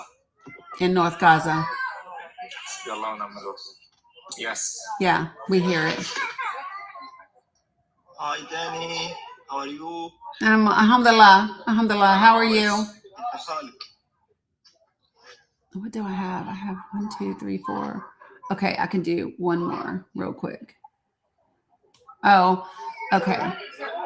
I lost Zena for a second. So, oh, okay. So I just wanted to make sure. So, Zena, can you let everybody know that we're going to do a 2K today, and then I'm going to rotate out because I want to try to get to as many people as I can. Okay, sister, I will do that. هي إن شاء الله يكون هدفها 2K عشان تطلع عدد كبير من الناس وتساعد عدد كبير من الأسر. هي هتطلع كمان الناس الموافقة عندها. محمد بدك ايش انا برضه نوصل للهدف ممكن هتنزلني اذا بدك ايش اترجم لك قبل ما انزل. ماشي بس انا يعني اذا بدنا نوصل لها بس هالرساله هاي انه قبل يعني الان استهداف شقه سكنيه بعماره المعتز غرب مدينه غزه ويوجد عدد كبير يوجد عدد من الشهداء يوجد عدد من الشهداء والجرحى الان بهي اللحظات. قديش عدد الشهداء؟ Sister, he tell us about there is a lot of martyrs in this bombings in the West Gaza about bombing in the target is apartment, sister. That's have a family inside this apartment and all of them may be martyred and we have a lot of also enjoyed about that. Okay. Shukran, Mohammed. Shukran. Thank you, Zina. Thank you, Dani. Yeah. Thank you. Thank you. Thank you, Dani. Love you. Love you. Love you. Love you. Love you. Into Galaby. Okay, bye bye. Yeah. So I don't know if you all heard the drones in the background. Okay. But, so what he's telling you is that they are hitting apartments and that the families inside of them, may be martyred, may be unalived. What's up, Mo? Keep Halleck. Hey Dani, Kenz. Alhamdulillah, I'm all good. Thank you for having me. Yeah, you are welcome. Hi Dani, how are you, sister? I'm good. How are you? Sorry. Alhamdulillah, I am fine. محمد يمكن ربما الحدث الأبرز إنه استهداف شقة سكنية الآن، وهناك يعني عدد من الإصابات على الأقل حتى اللحظة. هناك الحديث يدور على أن هناك 3 من الشهداء. نتمنى السلامة لغزة العزة وربنا يحمي هالناس. محمد إذا بس بترجم يا صديقي ويخلف عليك. He's now talking about the latest bombing in Gaza City. It's a flat, and until this moment, it's around 3 casualties, and the number of injured people is still unknown. Mm-hmm. But yes, since the day before yesterday, here in Deir al-Balah in the eastern sides, we've been hearing some really huge bombings, and then the people in the eastern sides were evacuating their tents and what's left of their homes, and then random pew-pewings started on them. And then the traitors caused all that, and then they came in a statement saying that this is all for the safety of the citizens, while themselves were pew-pewing and have actually caused casualties and injured people. And then they said this is a message from the IDF, came by us. We only want the civilian safety because this is a war zone between us, like referring to them as the good people, and the resistance members, referring to the resistance as the bad people, which is unbelievable. Like, yes, Right. and then they unalived a journalist member among 9 people. This is yesterday, and they're extra shadow banning all of the news coming in. I just can't believe the amount of things that are happening at the same time. Yeah, me either. Okay. Keep me posted on things. Okay. Noor. Inshallah, then. Inshallah. Stay Thank safe. you for having me. Yeah, Thank you. always. Yeah, Thank you, guys. Appreciate you. Into Gelby, guys. Love you. Stay safe. I mean, I hate saying that because you can't, there's no way for me to say, you know, like stay safe, because you can't, it's not like they can choose if they get to be safe or not. You know what I'm saying? They don't get to choose that. But you still feel it. Oh, hey, Hussein, how are you, friend? I'm good, so my friend. Hello, everyone. Hello. Oh, I don't know what I'm doing. I'm trying to, so I'm on my backup, trying to gift from my backup while I'm trying to run from my main. It's okay though. It is okay. All right. It's going to be okay. So some of these, y'all know that I don't, Hello Dani. Hello my friend. hey Wasim, I like your glasses. Yes. New. Look Dani. والله $100. والله $100. Yeah. Alhamdulillah. What's Dani? Now the Gaza bim. Yes, Now I know. very sad. Very sad. Yeah, Very sad. Yeah. I know. They attack a big person in Hamas in Gaza right now. It's in military in Hamas. They attack them. That's what Mohammed was telling us, and Noor was telling us as well. And he was saying that there was also an apartment building that got hit as well, which of course is not. We were afraid that it was going to to increase like that. You know what I mean? Like it was gonna ramp up again. So Yeah. yes. Yeah. So Danny, actually, we don't have ceasefire right now. We live in under war. Oh, I know. I know. As you know. Yeah. Under war, actually, yeah. Yeah. We just really did not want it to increase. You know what I mean? The way that it was. It become bigger than bigger again. Yes. Bigger again, because it was horrible. And so, yeah, not good. What do you think, Danny? What do you think is gonna be in the future for Gaza? What do you think? I mean, a lot will depend on what the people do in the meantime, right? Yeah. So I think that a lot of it has to do with the American people. And if we ensure that we need to elect as many progressives. And when I say progressives, I mean that's different than Democrats, right? So we need to elect as many progressives as possible, and then still choose whatever is left still has to be Democrats, so that we have a Democratic majority in Congress. And then we can apply as much pressure as possible to remove the funding from Israel. The good thing is, Hussein, for the first time in my life, we have more people than ever that are running for office that are saying, I absolutely will not take any pro-Israeli money, right? We never had that before. So that's a good sign that things are changing. They're just not changing as fast as we would like, right? But in the end, I have to believe that Gaza will be free, that Palestine will be free, because it's just what I believe, right? It has to be. And but yeah, that's what I think. How are you? I'm good, Wadmi. How are you? Oh, shukran. I love the wolf. Thank you guys for the wolf.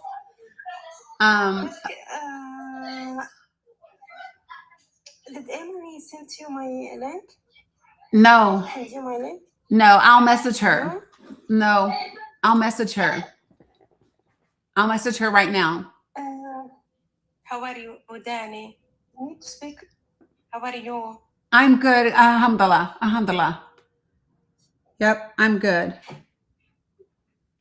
So Wadmi. Thank you very much. You're welcome. Yeah. So let me pull up my messages and I'll get her to send it to me. So that she knows, not my daughter saying, don't forget the girls. I'm not going to forget my grandbabies. I got to get them off the bus today. I sent her a message today to send you the link. Okay. Okay, then she will. I don't know. Yeah. Yeah. Cam put in the chat that she put it in Discord. Oh, she put it in Discord? Okay, great. Yeah. Mm-hmm. Okay, so we have it, Wadmi. Yep, we have it, Wadmi, and I will put it in the I'll put it in the link tree today. Okay. Carla, how are you? Sister Dani. Sorry, I didn't say this before. Yes, I'm well. How are you? Alhamdulillah. Okay. Sometimes, wait, is that the same picture twice? Not me trying to make sure I don't have, it is. See, I have two, and one of these is the real one, and one of them is not. These folks. So you're not the real one. The other one is. I know why they do it, but it's not good. It's not cool. You know? So, Wadmi, what we're trying to do today is I'm trying to get to more people today, and so we're just doing the like normal 2K. I know you already exceeded yours. Can you do me a favor, and can you just let everybody know that's what I'm trying to do is 2K, and then I'm just rotating people out so that they know. Okay, but I need to speak with you. I know you will drop me.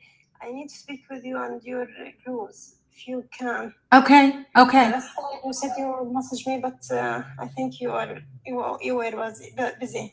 يا جماعة بدها بس توصل الكل 2K مشان الكل ياخد. أنا جوزت رقم راح ينزلوني، فمش راح يعني راح اللي يوصل ل 2K راح تنزله وتطلع غيره. Go ahead, sis. Thank you so much. Yeah. And if I forget, Wadmi, I'll do my best not to forget. If I forget, you message me, okay? I will message you though. It's okay for you to message me, but I'll message you. I want to annoy you. You're not annoying me.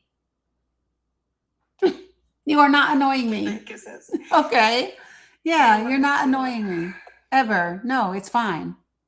Yeah. Yeah. If I tell you I'm going to and then I don't, it's just because I have so much going on and then I do forget. Very complicated. Okay. Okay. Yeah. So message me and then I'll respond back. Okay. No worries. Okay, sis. Inshallah.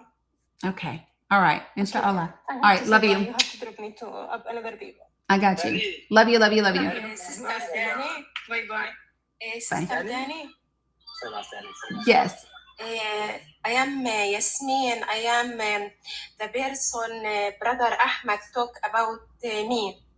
Oh, okay. Okay. Yes. Hi, Abu Samir. I see Habibti. Salam, Habibti. She's so beautiful. Thank you guys for those of you guys who know, we're just we're doing the 2K and that's the goal. I'm trying to just do more folks today. I believe we know this one. I believe. Hi, baby. See them cheeks. Salam, Dani. Salam, Abu Malik. How are you? Salam, Dani. Hi. Hi, Habibti. سلمى عمو سلمتك سلمك يا حبيبتي. So cute. رسالك تاني هذا شو تاني. Okay, so let me see. Yes, I'm done. I know. I'm fussing at TikTok. I need TikTok to do what I need it to do. Okay. So, okay, folks, I am we are doing our best. Cam, I'm trying to take as much pressure off you as I can today.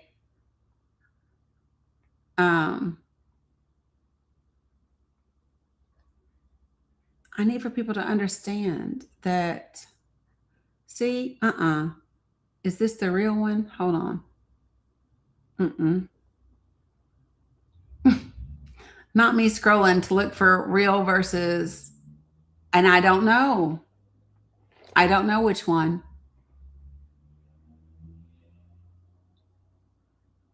Dang. It's hard to know sometimes. It's hard to know. Oof. Sometimes. Abu Malik, keep Alec. Sometimes. Oh shoot. Abu Malik, keep Alec. Alhamdulillah, Dani. كيف حالك? Yeah, alhamdulillah. How are the babies? Alhamdulillah, tamam, alhamdulillah. Okay. They always say alhamdulillah, and I know that it's like it is whatever it may be. Like, I don't know why I ask like it's going to be something different. It's never going to be different, but I love that for them. I just always want them to be okay. And that's difficult. You know what I mean? So yesterday, y'all, when I was on the other profile and I had to go on my backup account when I was on Political Slayers live last night with everybody.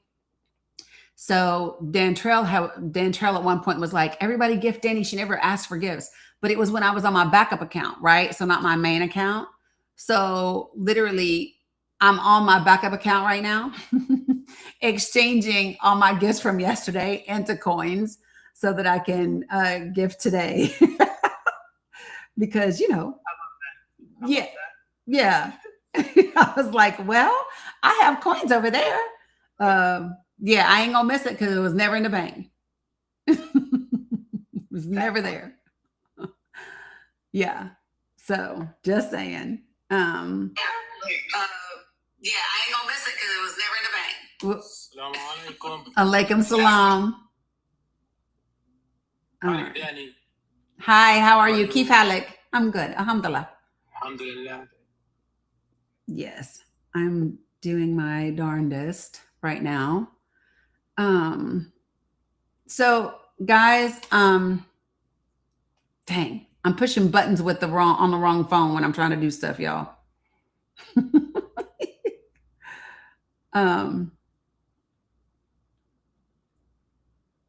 Okay. And y'all tell me when you are getting close to out and when you're not, okay, folks? Okay. Oh, y'all hear the drones? Because I hear the Dani? drones. Yes. في روان عندها يتيم تنسيهاش. روان يتيم تنسيهاش ها؟ I don't know. بتفهمش عربي يا سامح. مش مترجم يعني. Rodman says she don't know what you said. لا عربي. No Arabic. No Arabic. Shway Arabic. Shway Arabic. صباح الخير. صباح الخير. Yes. إن شاء الله يا محمد. Yes. That was funny. I don't know if I did, I can just take it down again, but I don't know if I did or if I didn't. Okay, I didn't. Okay, cool. يا جماعة هي بتفهمش عربي اللي بيبعتوا لي بتفهمش عربي. بتفهمش الإنجليزي. Oh, oops. I'm hitting the wrong thing.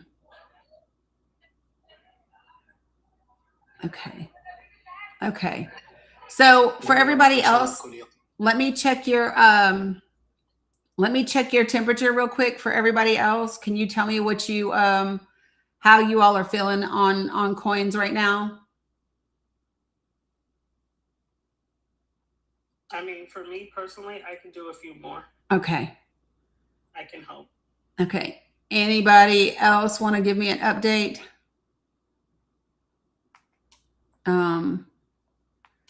Dang, Solomon must have a horrible connection. Every time he keeps trying to come up, he keeps dropping. You all remember Solomon? He was the young boy with the beautiful smile in the school. Solomon, Soleman. Do you remember who I'm talking about? السلام عليكم. Alaikum salam. حالك أختي داني؟ No. Alhamdulillah. Keep halik. الحمد لله. Good. Okay, so I am doing the best I can. He keeps trying to join and his internet is horrible. There he is. Yep. See, this is why TikTok thinks I make music.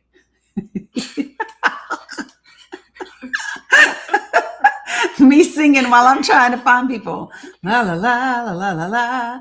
I don't know why I just have y'all sitting here because I know y'all are like, Dani, what you doing? Okay, listen, I love you all over here on Facebook, YouTube, Substack, and Twitch. I really do. Free Palestine. Yes. So. Oh, okay. He's sending me messages too. Okay. So I love you guys over here, and I will see you later. Please make sure that you go to Project for the People though and sign up. Okay. People, love you, mean it. Okay. Bye.